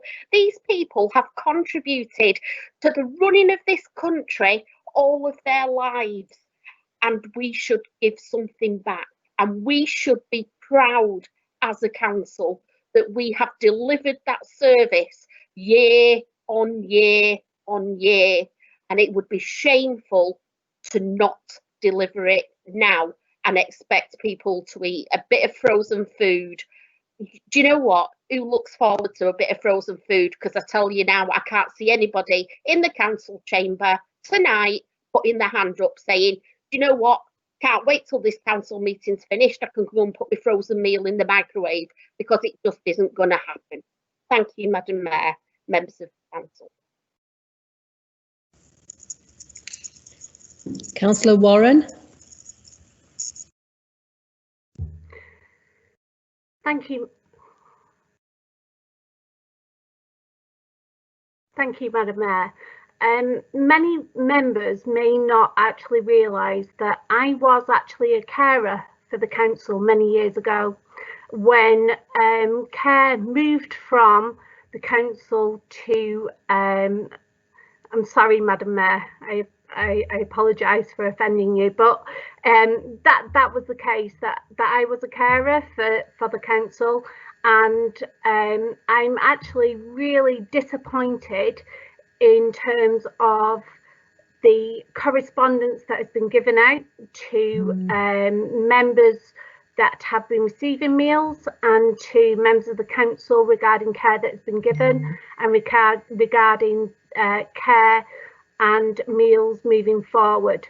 This is a proposal that we cannot, like when I was a carer, we cannot continue based on the costs given and what can be provided privately, that we cannot continue, where it's very obvious that there are other options that can provide better care, better meals, better service, and I think it's very appropriate that we consider those and move forward. Thank you, Madam Mayor. Thank you. Councillor Walsh.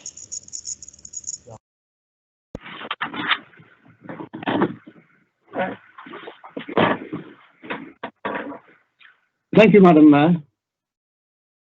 Thank you, Madam Mayor, members of the council. I've heard comments tonight which, quite frankly, defy belief, in that I, along with a number of other members, and I believe, Madam Mayor, you were present at the time, attended a presentation from one of the potential suppliers. They provide an excellent service across the region, including, as Councillor Morgan said, to Bury, to Wigan, to Trafford, and to other councils in the area. What they were offering was not a frozen meal as Councillor Waters presents it. It was the option to have a hot meal delivered, freshly cooked, well presented, and piping hot. And it was piping hot, even though it had been sitting in the committee room for an hour or so whilst we had the presentation. So this is not the removal of a service. This is not the cancellation and the withdrawal of an option and the well-being of old people. This is actually providing a wider range and a wider opportunity for residents of this borough. And yes, there are times when issues are put on the table and options are put on the table, and they are carefully considered. And Councillor Newall was honest enough and frank enough to say that this was very much an option that was under serious consideration. It's seriously considered because other councils have recognised that what is on offer is a good service. Those who were presenting the option, the company that we attended the town hall and we were present, made it clear If residents want to extend their service to have a wider range of visitors during holidays when family go on holiday, and have the comfort that there are those who will support their elderly family during those periods, this is an option that they could take up. And it seems to me that we have an opportunity here not to cut the service, but actually to make a better service, a better wide range of options, a wider range of choice for residents. And we ought to be taking up that opportunity. I urge members to recognise the veracity and the validity of Councillor Morgan's amendment and support the amendment. Thank you, Madam Mayor. Thank you, Councillor Walsh. Councillor McMulkin.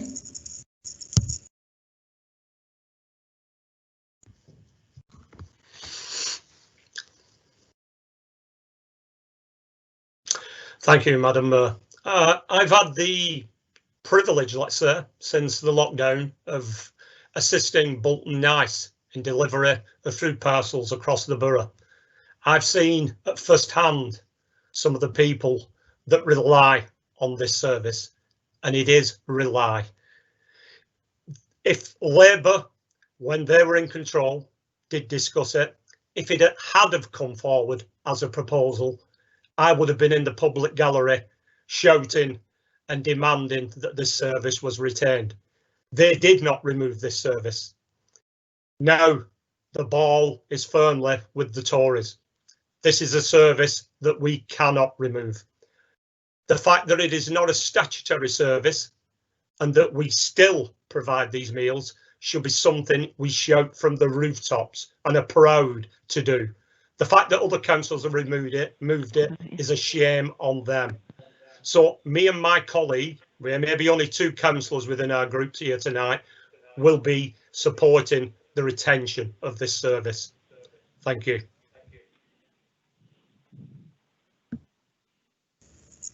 Thank you. Councillor Dean.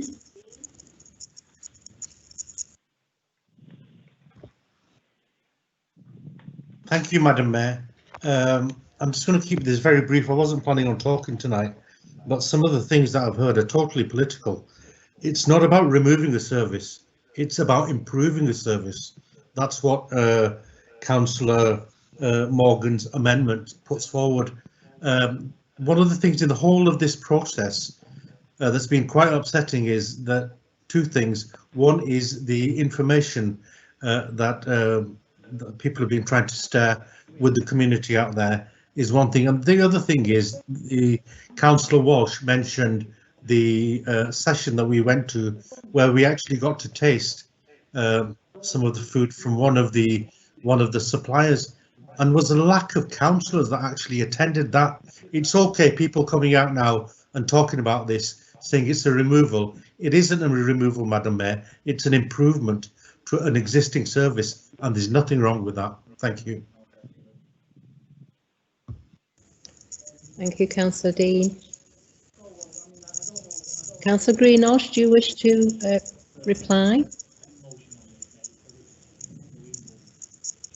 I do, Madam Mayor.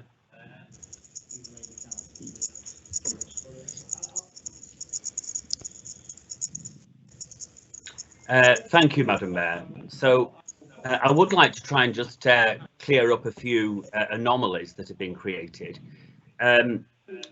Councillor McMulkin referred to if it had been brought forward, he would have been in the public gallery. Councillor McKeon stated that all about the fact that the branding of the Bolton family.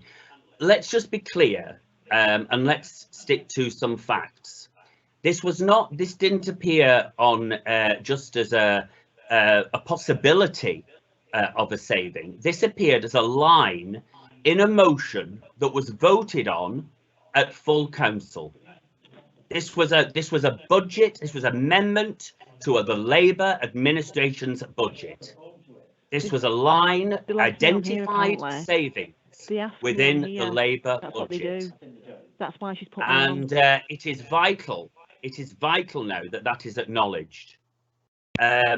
It was a saving that we inherited from the last Labour budget, and it was defended at PDGs, at scrutiny by the Labour group. It was something that was stated as a saving. It was a proposal that was put forward in your budget. So I want to be clear about that. There's a lot of nonsense been spoken tonight about I would have been in the gallery. Well, you must have missed it, Councillor McMulkin, because it was discussed. It was discussed at the budget meeting and it was there in a line, and it wasn't picked up. And I do have to refer to Councillor Newall because she was a member of the Labour group at the time. Now, you can say she might have an agenda now. She's left party, but she has come forward. She's produced notes saying that this was discussed even with the unions within the Labour group at the time. So Labour have to take ownership. For example, they have to state if they want to change their mind now, that's another matter. But it was a proposal. Had the Labour group continued as the administration, this was a saving that they had all voted on to move forward and to deliver. I'm also a bit astounded by the fact that what Councillor Dean has just said, actually, this is not a removal of a service. If you talk to your colleagues in Tameside, in Manchester, in Bury, in Wigan, your Labour colleagues that all use this similar system and similar providers, what they have seen in their councils is they've not just seen the quality improve, but they've seen the take-up improve. The service has increased. It is actually attracting more people to join the service, take advantage of the service. We can all argue about capacity in our services, but we have simply not the capacity as a council to promote, to market, to sell the service. And the service users, the numbers have steadily declined. This will give this service a fresh lease of life. It will still look after the most vulnerable, and quite rightly so. We even have had, as has been stated before, a tasting where we went to taste the quality. And Councillor Dean is quite right. The turnout was pretty poor after the councillors were invited to come. But I know the cabinet, to every single member of that cabinet and many in the Conservative group, turned up to absolutely test that it was of a quality that we could be proud of moving forward. Because as Councillor Waters, well, quite rightly in one respect, says we don't want any, we need to look after these people. They've worked all their lives, they've worked hard, they're now in a position where they need some support, quite rightly so. But it's not a frozen meal, Councillor Waters, it's a hot meal. And if you turned up to the meeting at where you would have seen that, tasted it and seen the quality. So I finished by saying this is not a removal of a service. I think as when you were the administration, you actually acknowledged that, and that's why it's disappointing, really, that you have decided to take the stance you've got, because I'm very satisfied that you and the officer team at the time would have done your homework. Why wouldn't you? That's what you would pride yourselves on. You would have looked at the services. You wouldn't have just identified a service and put it on your budget without actually looking into it and actually doing your homework on it. So the Labour group would have looked into it and they would have seen the opportunities to increase the service. They will have been presented with exactly the same evidence that we have been presented with as the new administration, that of, sadly, a declining service with a council that has not the capacity anymore to market a product. And actually there is evidence in Labour authorities up and down, not up and down the land, you only have to look at our neighbours in Wigan, in Bury, in Tameside and in Manchester, who have similar schemes running at the moment, and the service is improving. More of a take-up, more of vulnerable people getting those hot meals, and great interaction, and the mental stimulus that provides about seeing people enter their houses as well, which shouldn't be underestimated. So I can't underestimate enough. This is not a removal. We would never, ever want to do that as the ruling administration. And I urge everybody who will vote on this to acknowledge that and hopefully come to the right decision today. And just in response to Councillor Peel, we will obviously wait and work with officers to an appropriate time to introduce this, and that will be done at the right time. We would clearly not look to have a major upheaval while we're fighting a pandemic, but this is to agree to the principle of it at this stage here tonight. Thank you very much, Madam Mayor. Councillor Donaghy.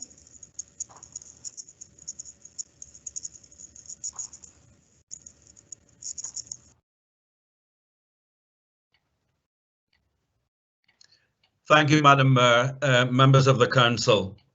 To listen to the Conservative group, you think it was Christmas come early for the elderly.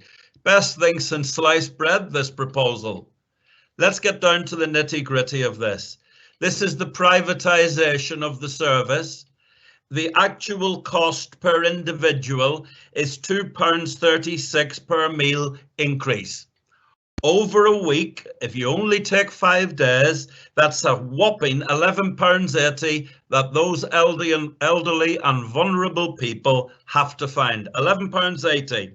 On top of that, some of them will lose their free television licence arrangements as the result of a Conservative government cut, but they haven't the guts to admit it and have dumped the responsibility on the BBC and then failed to come to an arrangement to sort that one out.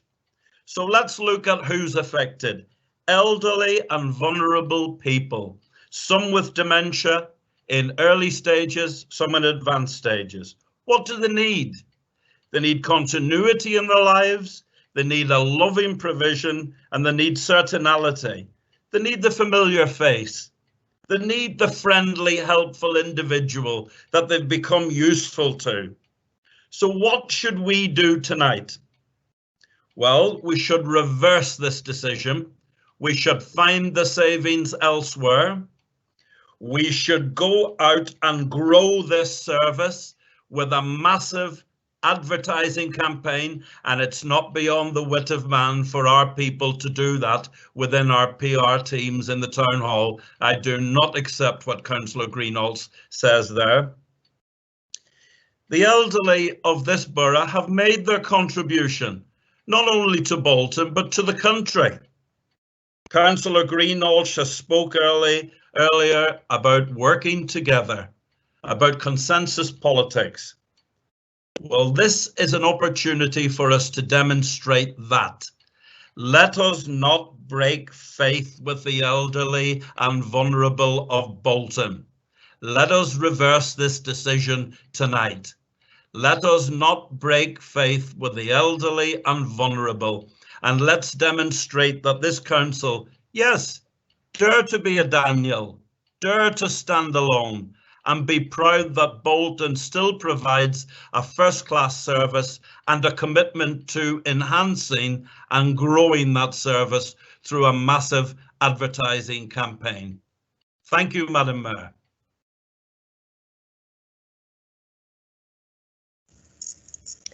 Councillor Sherrington.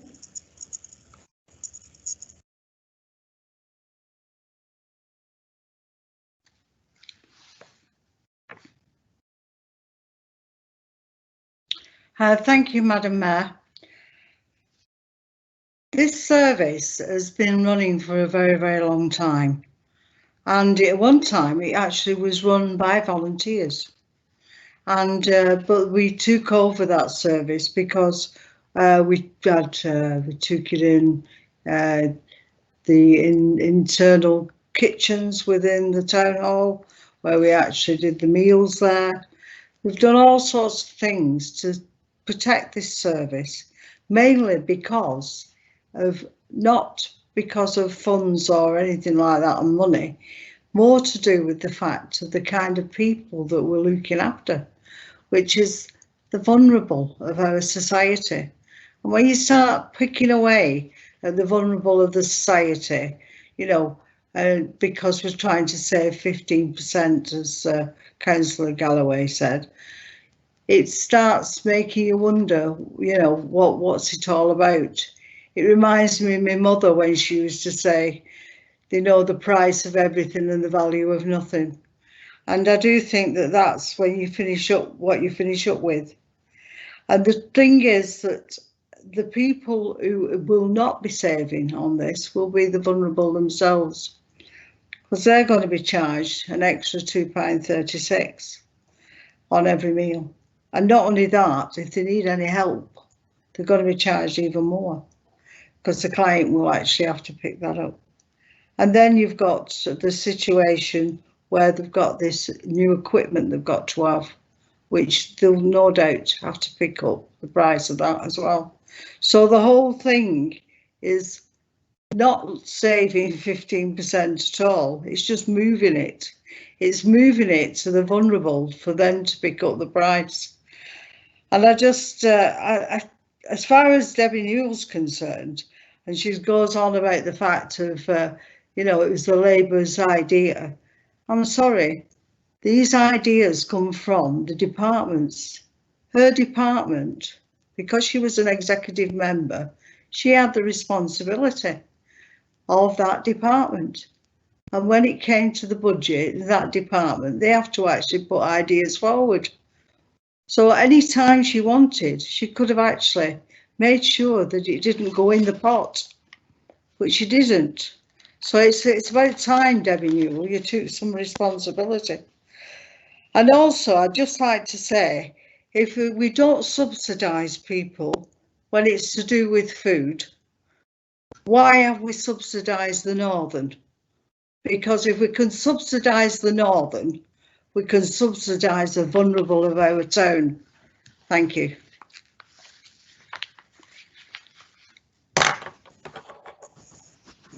Before we proceed to the vote, could I just say that Councillor Sherrington, I should have said, has the right to reply as the mover of the motion. I've had my right to reply, thank you.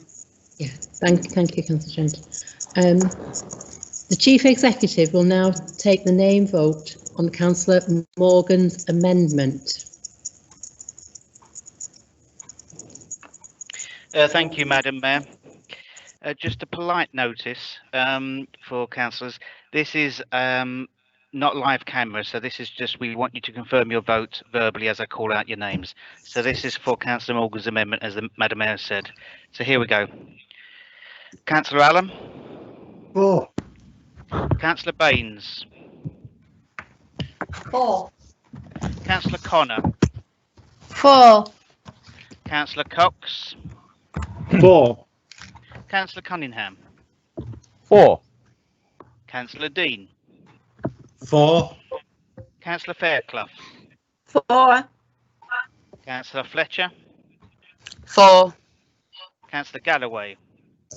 For. Councillor Greenhalgh. For. Councillor Haslam. For. Councillor Hewitt. For. Councillor Morgan. For. Councillor Muslim. For. Councillor Parkinson. For. Councillor Radcliffe. For. Councillor Walsh. For. Councillor Warren. For. Councillor Wild. For. Councillor Abdullah. Against. Councillor Adia. Against. Councillor Ayub. Against. Councillor Donaghy. Against. Councillor Evans. Against. Just before I proceed, can I ask members to mute their microphones if they're not participating in this vote at this precise time? Councillor Howarth. Against. Councillor Ibrahim. Against. Councillor Iqbal. Against. Councillor Karam. Against. Councillor McKeon. Against. Councillor Mistry. Against. Councillor Morris. Again. Councillor Murray. Against. Councillor Peel. Against. Councillor Sylvester. Against. Councillor Sherrington.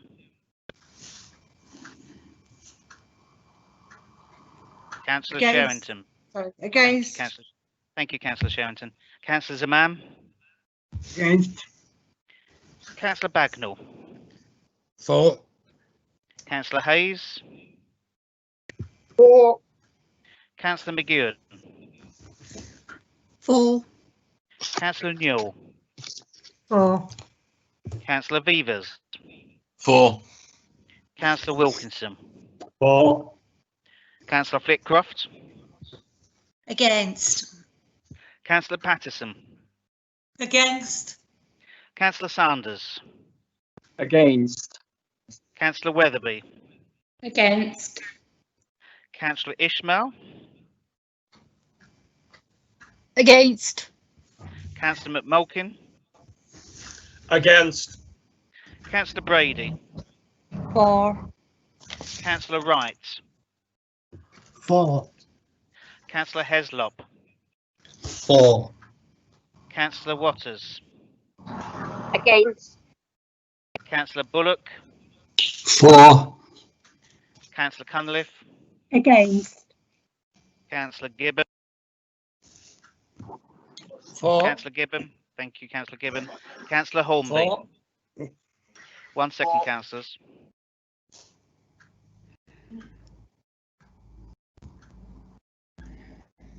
For.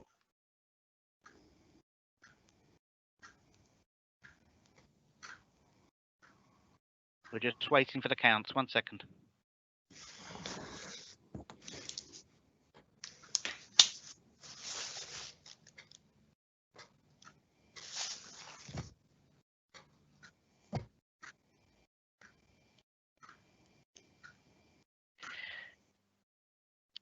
Members, I declare the amendment is carried. I will now proceed with the named vote for the substantive motion in Councillor Morgan's name. So I'm going to go through the vote again now that this amendment has been made. That is the procedure of the council. So here we go. Councillor Adam. Against.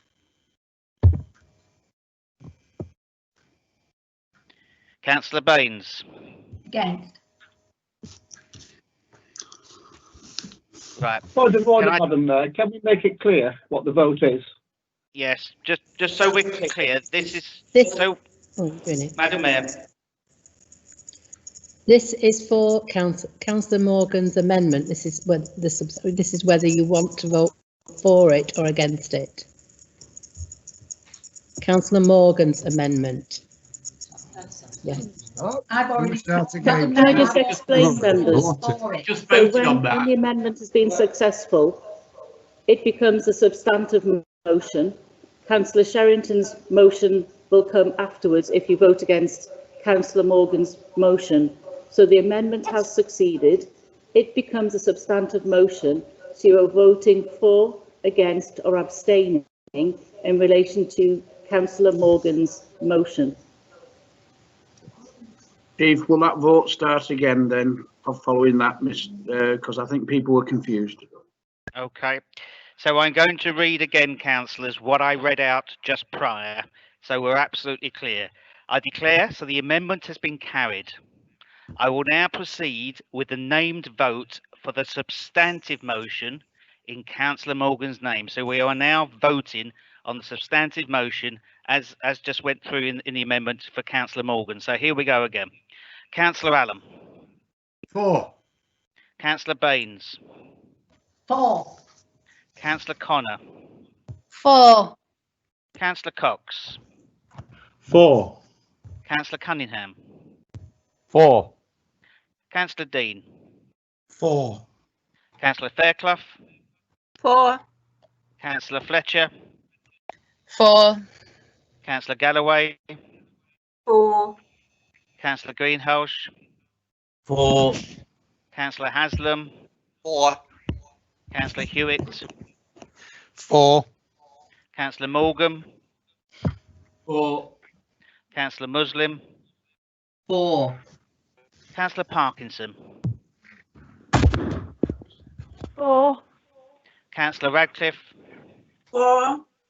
Councillor Walsh. For. Councillor Wild. For. Councillor Abdullah. Against. Councillor Adia. Against.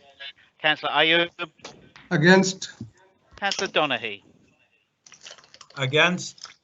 Councillor Evans. Against. Councillor Howarth. Against. Councillor Ibrahim. Against. Councillor Iqbal. Against. Councillor Karam. Against. Councillor McEwen. Against. Councillor Mistry. Against. Councillor Morris. Against. Councillor Murray. Against. Councillor Peel. Against. Councillor Sylvester. Against. Councillor Sherrington. Against. Councillor Zaman. Against. Councillor Bagnall. What are you up to? For. Councillor Hayes. For. Councillor Medewam. For. Councillor Newell. For. Councillor Vevers. For. Councillor Wilkinson. For.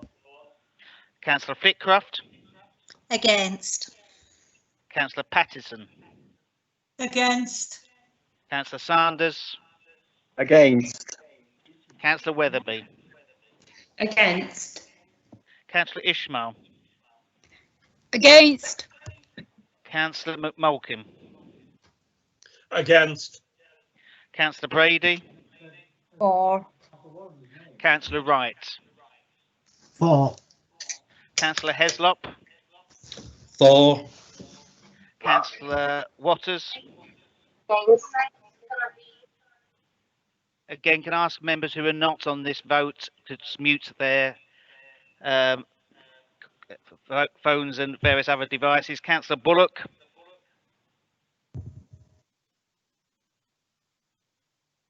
Councillor He's lost Cunliffe. contact. Sorry. Right. I got to Councillor Waters. It's Councillor Bullock. Councillor Cunliffe. Against. Councillor Gibbon. For. Councillor Hornby. For. Thank you, members, for your patience. We'll be back in a second. Chief, Councillor Warren was not given a vote. No, Councillor Bullock has just lost contact. Apologies, members. It's, as you can imagine, rather difficult. So, Councillor Warren, were you given an opportunity to declare your vote? I wasn't. That's for. Oh, that's for. Okay. Thank you, Councillor Warren.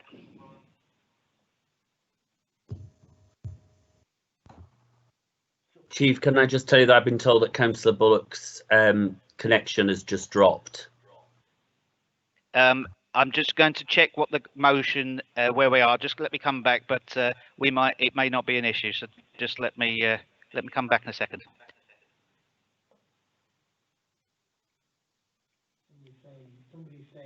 Okay, for absolute clarity, the motion is carried, and Councillor Bullock, his vote would have made no difference, whichever way he decided to vote.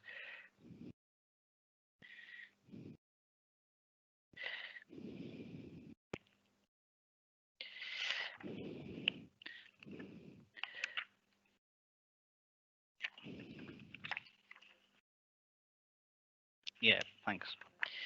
Yeah. Thank you, members, for your patience. Now, it's Madam Mayor. The next item of business is to consider the item referred to Council by Scrutiny Committee regarding town centre parking. Councillor Peel.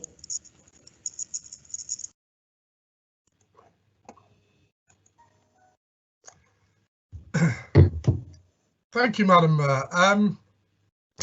I was amazed, Madam Mayor, when the arbitrary decision to scrap free weekend town centre parking was made by Councillor Cox last January. Amazed because there was no mention of it in the famous 25-point Grand Alliance plan. There was no mention of it in the Tory manifesto in 2019, and yet suddenly, almost from nowhere, the Tory party starts having a go at the retail sector in Bolton. The previous Labour Council introduced this very popular initiative of free town centre parking back in 2012 because feedback from town centre businesses and visitors was saying that that's what they wanted. Labour introduced it then, and it's been safe with Labour ever since until the Tories came in power. Now, I quote from the actual report from Councillor Cox that Councillor Cox considered. The officers said the free parking scheme has continued to increase the numbers of shoppers and visitors to the town centre, and the figures in his report showed a huge increase in footfall in Bolton town centre as a result of the scheme. And yet the decision that he and his colleagues made was to ignore this obvious advice from his officers, to see the economic consequences as irrelevant, and instead replace our scheme with just 2 hours, not free, but discounted parking over weekends. In addition, throughout that period of Labour's free parking, we had motions from Tory councillors like Councillor Walsh and Councillor Dean calling for additional promotions to free parking. But Madam Mayor, little did any of us know at that time, let alone the public, that those same Tory councillors were secretly plotting to do the opposite. Now remember, had Labour not called this in, then free weekend parking would not have existed between January and June. Remember this point, because let's bring this argument now up to date and let's consider the amendment that Councillor Cox has brought forward. Well, I have never in my life seen a motion brought by an exec member that actually tries to take credit for reversing a decision that that same exec member had originally made in the first place. Even if it is a temporary reversal, we are indeed living in strange times. This amendment by Councillor Cox is a capitulation. It is a U-turn. It accepts 90% of Labour's arguments, and for that reason we could not vote against it. But remember, it is only temporary, using one-off monies. It's half a flip-flop, Madam Mayor, and we're sure to see the second half of the flip-flop in the new year. So his amendment going through would mean that my motion would be amended. But the reason we've not withdrawn this substantive motion is quite simple. We need to re-establish PDGs. My substantive motion clearly calls for this. Councillor Cox's amendment does not. And this is not the first time Councillor Cox has got himself in a muddle by making up policy on the hoof. He did it with the Horwich land sale and he's done it again. Never mind the unforeseen economic consequences of this pandemic, he shouldn't have made this decision in the first place. But let me tell you, the current free weekend parking only remains in place by accident. It only remains in place because COVID and the lockdown prevented this council from debating this calling motion last March. Had COVID hit Britain just a few weeks later, then his decision and the Meals on Wheels decisions would have already been implemented. The only reason free weekend parking continued between January and June is because the Labour group delayed the Tory plans to scrap it. If Councillor Cox's amendment goes through, which I expect it will do, then I put the Tories on notice. We are not satisfied with the words on his amendment that says the Deputy Leader reviews this policy in the new year and brings proposals to a future executive member meeting. Should this review take place, again, without an all-party PDG, and should it come to the same conclusion as last time, without an all-party PDG, then we will be calling it in again after November. And I'm going to keep saying all-party policy development groups until the Tories are sick to death of hearing it, until they wake up and stop treating this council with such disrespect.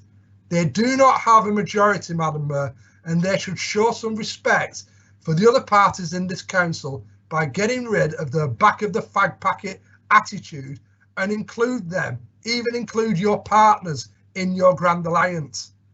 Bring back policy development groups and include your colleagues. I hope everybody will support the Tory U-turn and let's see an end to this ridiculous idea. Thank you, Madam Mayor. Thank you, Councillor Peel. Councillor Ayob.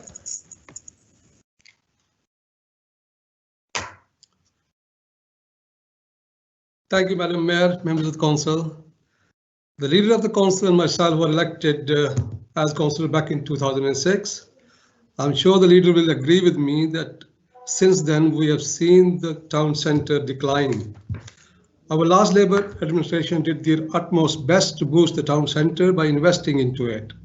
This resulted in the recent planning permission being granted for Compton Place to regenerate and develop. Previously, whenever there was a mention of town centre, the Tory party members were always in favour and very supportive, particularly of the free parking. It was Councillor Walsh, a Tory leader, who first called for free town centre parking in 2008. In a budget amendment, he named support the town centre as small business by a comprehensive review of parking policies to consider schemes such as limited free parking. In turn, this would allow and encourage shoppers to come to Bolton, boosting sales.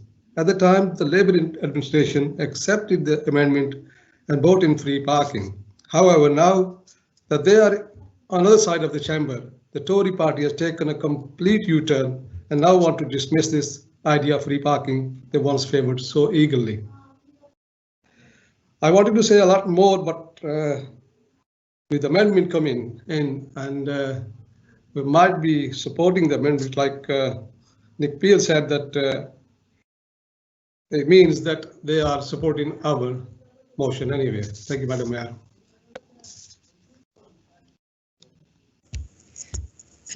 Councillor Hayes has indicated he would like to speak. No, it's not. Sorry, it's okay. Apologies. We are now moving to Councillor amendment. Sorry. Yeah, I'll keep that just in case. There's somebody else talking. Councillor Cox, could you move your amendment, please? Right. Thank you, Madam Mayor.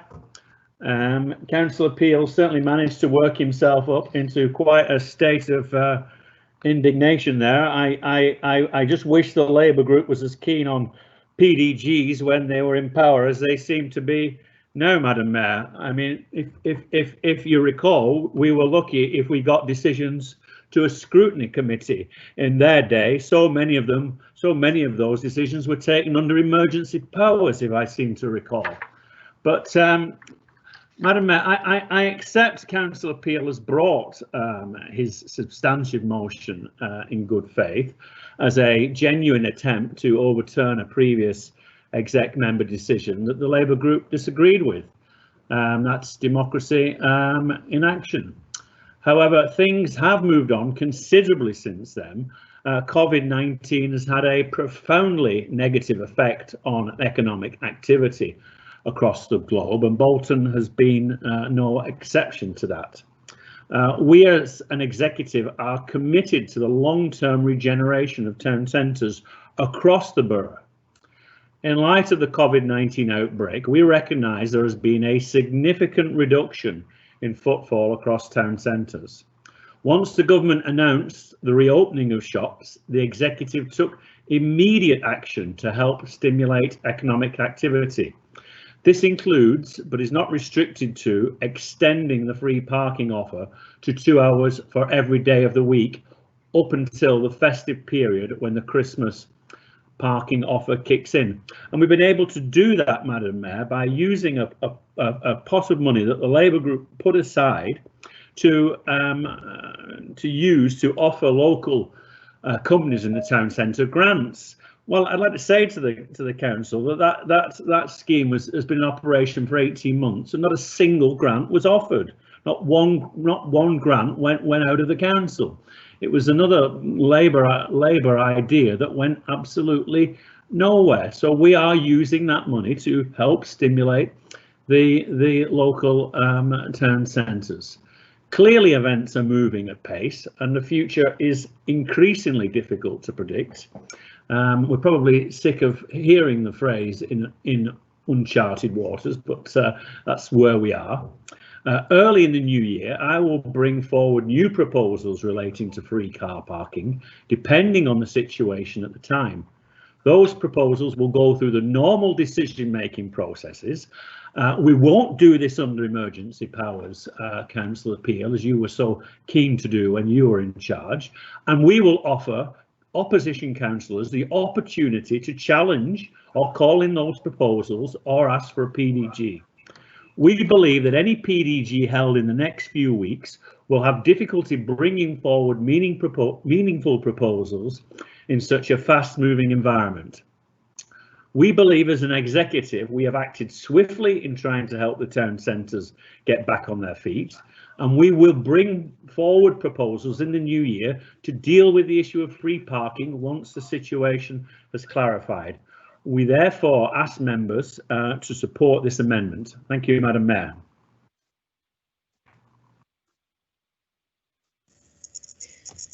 Councillor Greenhalgh, the leader.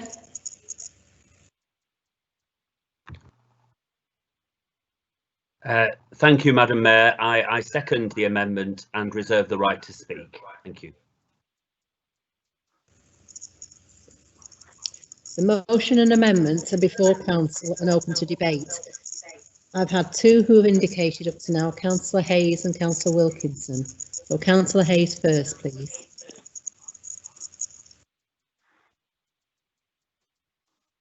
Thank you, Madam Mayor.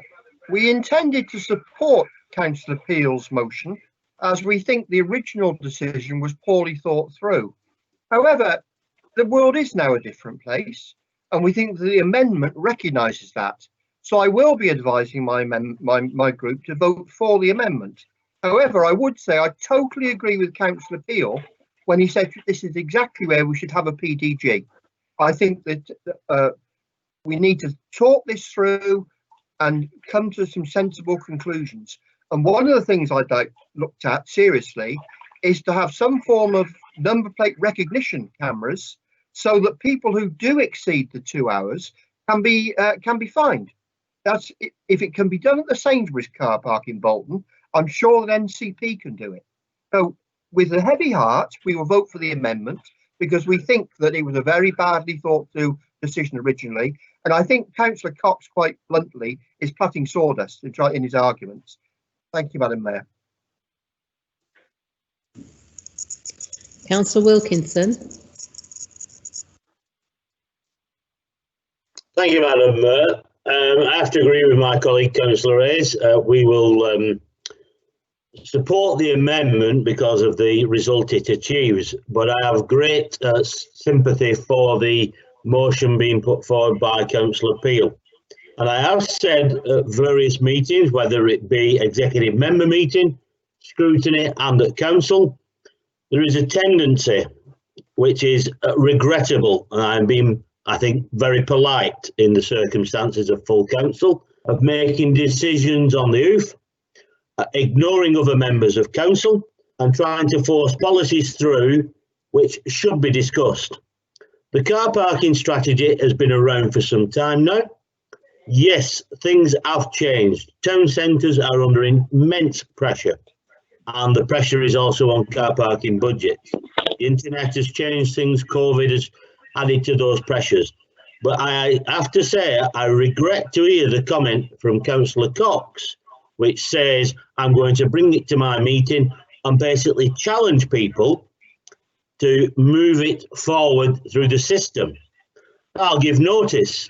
If Councillor Cox wishes to bring something forward at his executive member meeting without going through some form of due process, i.e. policy, I'll be moving it up the ladder to start off with. So I would hope that Conservative members would bear that in mind and have a PDG to discuss it. So all members, there is a wider understanding of car parking issues in Bolton Town Centre, together with the financial issues which go with it. Finance is going to be a massive issue in the next couple of years, to say the least. Maybe some people need to be clear about that, but it also is incumbent on the executive member and the controlling group to have a bit of humility occasionally. Thank you, Madam Mayor. Thank you, Councillor Wilkinson. Councillor Haslam.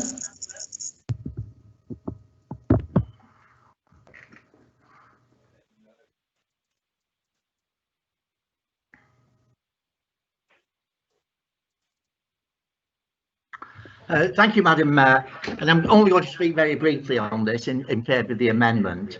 Safe, secure, reliable parking facilities are, quite frankly, an essential ingredient for a successful town centre, for residents, visitors, for whatever reason, for shopping, for recreation, for leisure, for business. And in these unprecedented times, this council is doing everything which is in its power to restart our town centre and our town centre's economy. A free 2 hours is a clear message to residents and visitors alike that Bolton is open for business and welcomes you. Thank you.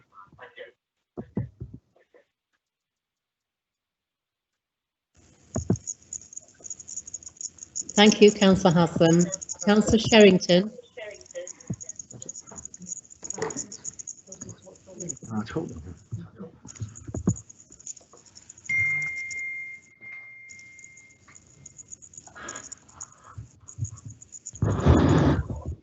Thank you, Madam Mayor. I was just a bit worried in case Councillor Wilkinson was going to actually have a terrible accident coming down from his curtains. Anyway, because he's still got everything, he's still got his mic on, he's still got his screen on. We see everything, David. I know you've been to the loo. Anyway, so what I was going to say is that I don't think Councillor Cox actually spends very much time in Bolton. He mustn't do, because if he could do away with the parking at the weekend, because he thought that it was doing so well and so successful, he'd been living in cloud cuckoo land, because this problem that we've had with the town centre has not happened just because of COVID-19. It's been happening since the Conservative Party came into power. We've actually had companies leaving all the time with boarded up buildings all over the place in the town centre. So why he thought that it was doing so well before COVID and therefore it could afford to actually have the car parks charged at the weekends, I really don't know. All I can think of, he doesn't come into town very often. Anyway, I will be supporting his amendment though, because I do think that it's unfortunate that he's come up with this. Well, fortunate really that he's come up with this, because it will be good for the people of Bolton. But I think it's probably because we've actually got him on the hoof. That's why he's come up with it. So I will be supporting the amendment. Thank you.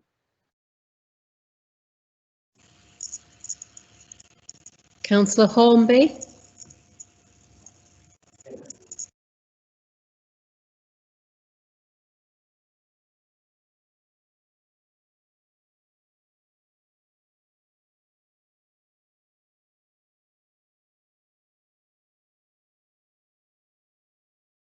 Councillor Hornby, you're muted. Can you unmute your machine? Thank you. Sorry about that, Chief. I will be supporting the amendment tonight. However, what I will say is that I think that Councillor Peel has a lot of merit in what he's saying. And I think I'm with the view of the Liberal Democrats on this one. We do need to look at PDGs, and we will be bringing something before Council very shortly in order to bring back some PDGs in the future. But we will support the amendment. But I think that what Councillor Peel has had to say is very relevant. Thank you, Madam Mayor.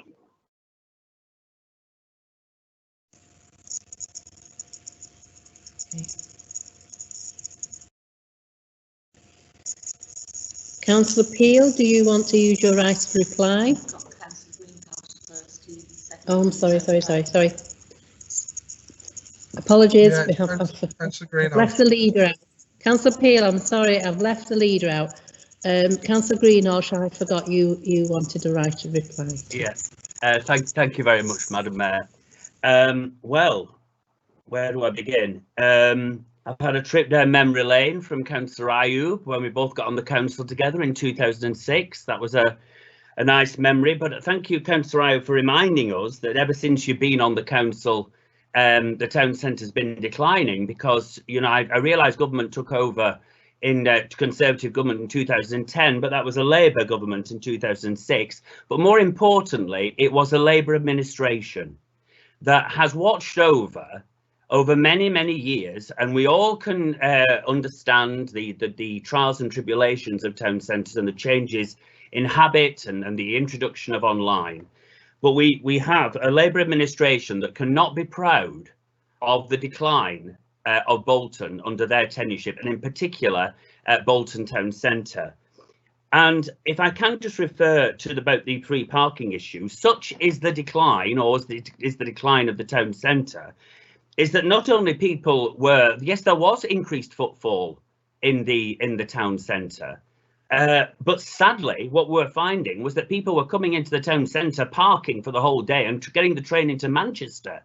That's not helping our retailers. It was being the free car parking, with evidence that we had supplied by officers at the time, was being abused. And that's the bottom line of the initial proposals. And the proposal to bring in limited cost, it was £1, wasn't it, for 2 hours? That was the proposal. You got your 2 hours for £1, was to give some kind of and then paying your fees after that was a proposal that was brought forward by officers, recommended to us as a cabinet, to try and stop the abuse, primarily the abuse of people that were coming into our town centre to get free parking to then get the train to somewhere else for the whole day. So I think we have to acknowledge that in the spirit that it was made. I've heard what everybody has said about PDGs. I've given a commitment privately and publicly, I think in the press, that we will certainly be having a lot more PDGs. Again, this has been last year, it has been on the whole a capacity issue. Many of you will think that that is not defendable or defensible, but that was the position. But I give a commitment tonight. We're in the process of organising 3 sets of PDGs coming up once this council is over in the forthcoming weeks on various topics. So be under no illusion that we will be having a lot more PDGs. Whether or not people in private session in a PDG keep to that, as we all know, that's been an issue over many, many years. People actually not, of course, it's well within, everyone has the right to change their mind. But yes, we will be committing to more PDGs as we move forward. But of course, this is overall a package that has been overtaken by the events of COVID. And whether or not you agree with where we've got to, or the journey that it's been on, what we've ended up is a package which will help business. And it's shown a commitment from this administration to support our retailers, not just at weekends, but for every day of the week, with 2 hours free car parking, which will take us up through to the Christmas festival and beyond. So it's a package of many hundreds of thousands of pounds costing us as a council that will have to part of the contract with NCP. It's 180 on-street car parking spaces as well.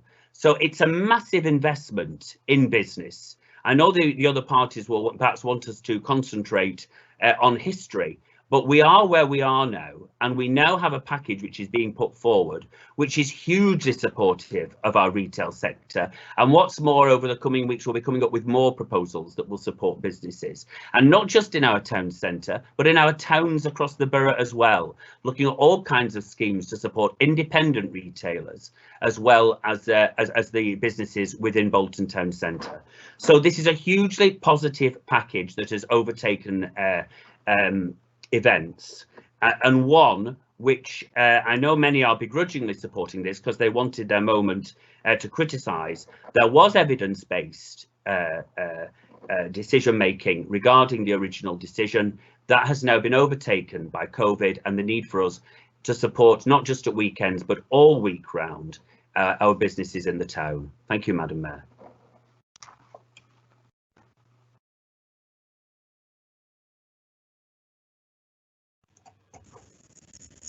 Councillor Peel, do you wish to have your right of reply? Yeah, I do, Madam Mayor. I mean, I've heard some nonsense in my time, but what we've heard from Councillor Greenhouse and Councillor Cox really does take the biscuit. They're now trying to take credit for the free parking initiative that Labour brought in.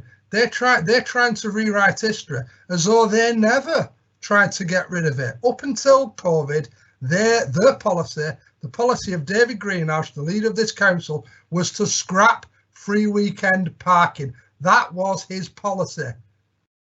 And he may have gone against other people in his group when he did that, but that was his policy. And I'll say to Councillor Cox, I will work myself up about PDGs because I've always been very passionate about PDGs. I think they have worked very well. And in the last, since the Tories came to power in Bolton, I think, and I may be wrong, there's been one PDG. So you've not officially abolished them, but you've got rid of them from the back door.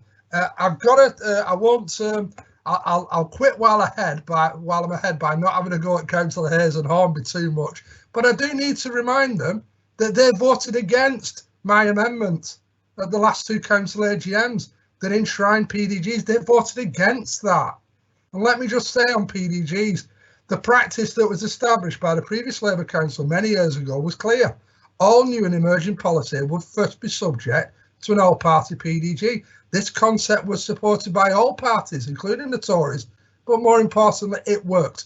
It worked because it helped with the effective running of the council and led to very few decisions being called in. And even when Labour didn't need to collaborate, we did it. It makes it all the more important to do policy development when the party running the council has no overall control. It makes sense for them to do it, and yet this is the very time, the very opportunity they take to effectively get rid of PDGs. PDGs shouldn't meet for the sake of meeting, of course not, never said that, but they should meet on each and every occasion when a new or changed policy is being considered. And the fact that we've got the neighbourhood management one, which I don't suppose we'll get to, Madam. This exact same argument is going to apply. And I'll give notice again to Councillor Greenhouse and his colleagues that as long as policy development remains absent, completely absent from this council, then my group, the Labour group, is going to examine and scrutinise fully all new policies that fall outside, especially those that fall outside of the 25-point agreement that they have with their colleagues. Thank you, Madam Mayor. Thank you, Councillor Peel.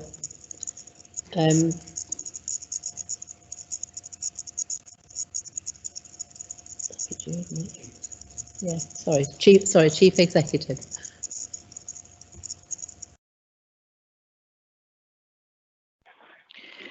Thank you, Madam Mayor. We will now take the named vote on Councillor Cox's amendment. So this is Councillor Cox's amendment. If we're ready, councillors. Councillor Allen. For. Councillor Baines.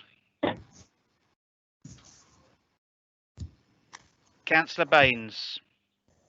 For. Councillor Connor. For.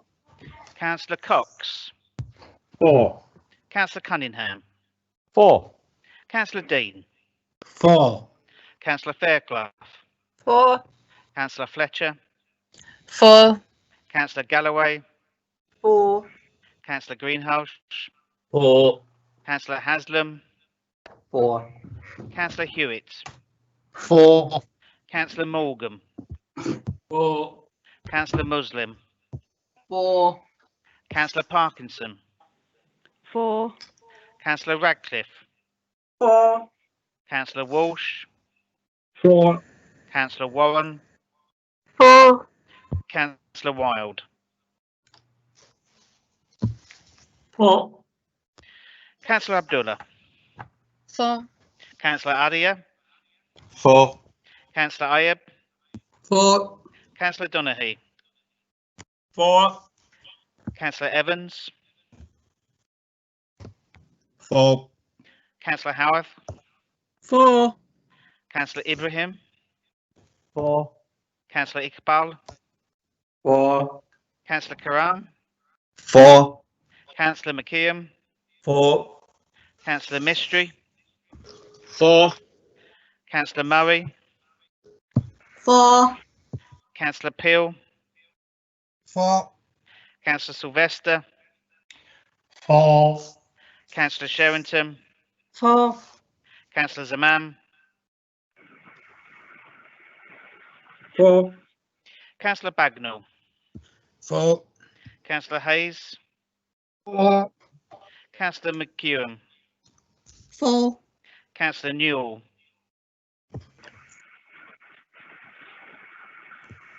Councillor Newell. 4. Councillor Beavers. 4. Councillor Wilkinson. 4. Councillor Flitcroft. 4. Councillor Patterson. 4. Councillor Sanders. 4. Councillor Weatherby. 4. Councillor Ishmael. 4. Councillor McMulkin. 4. Councillor Brady. 4. Councillor Wright. 4. Councillor Heslop. 4. Councillor Watters. 4. Councillor Bullock. 4. Councillor Cunliffe. For. Councillor Gibbon. For. Councillor Hornby. For.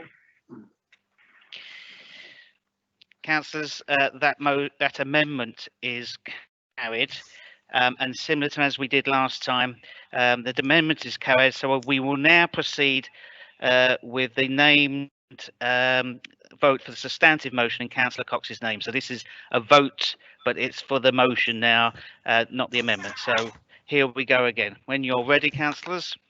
Councillor Allen. For. Councillor Baines.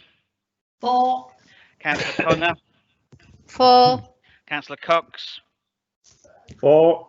Councillor Cunningham. For. Councillor Dean. For. Councillor Fairclough. For.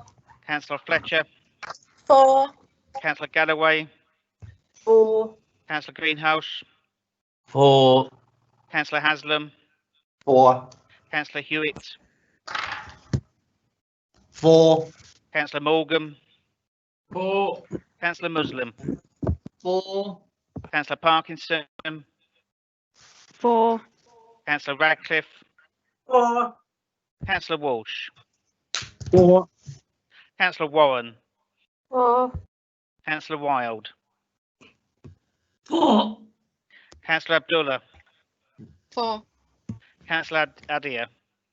For. Councillor Ayub. For. Councillor Donaghy. For. Councillor Evans. For. Councillor Howarth. Councillor Howarth. For. Councillor Ibrahim. For. Councillor Iqbal. For. Councillor Karam. For. Councillor McKeon. For. Councillor Mistry. For. Councillor Murray. For. Councillor Peel. For. Councillor Sylvester. For. Councillor Sherrington. For. Councillor Zaman. For. Councillor Bagnall. For. Councillor Hayes. For. Councillor McGeown. For. Councillor Newell. For. Councillor Vevers. For. Councillor Wilkinson. For. Councillor Flitcroft. For. Councillor Patterson. For. Councillor Sanders. For. Councillor Weatherby. For. Councillor Ishmael. For. Councillor McMulkin. For. Councillor Brady. For. Councillor Wright. For. Councillor Heslop. For. Councillor Waters. For. Councillor Bullock. For. Councillor Cunliffe. For. Councillor Gibbon. For. Councillor Hornby. For. I declare the motion is carried.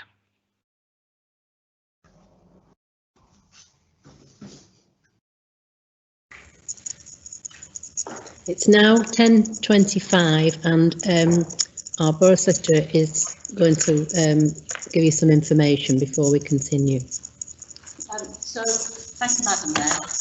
Using the Microsoft Teams live event. That's good. Sorry, I was on mute. Thank you, Madam Mayor. I'm told that using a Microsoft Teams live event, there is a time limit on the live event itself, and we are uncertain how much longer we have got for this session. And if we hit the cut-off, it'll just stop the debate, and we won't know that that's going to happen. So to get partway through a motion and then just lose the live broadcast and lose the ability to meet. So it's just to bear that in mind. I know we've had a request that we continue with council this evening, but I do apologise. I hadn't realised this limitation, and it wouldn't have mattered if we had been having a cut-off at 10:30, but we are in danger of starting a debate and just losing the broadcast of the meeting.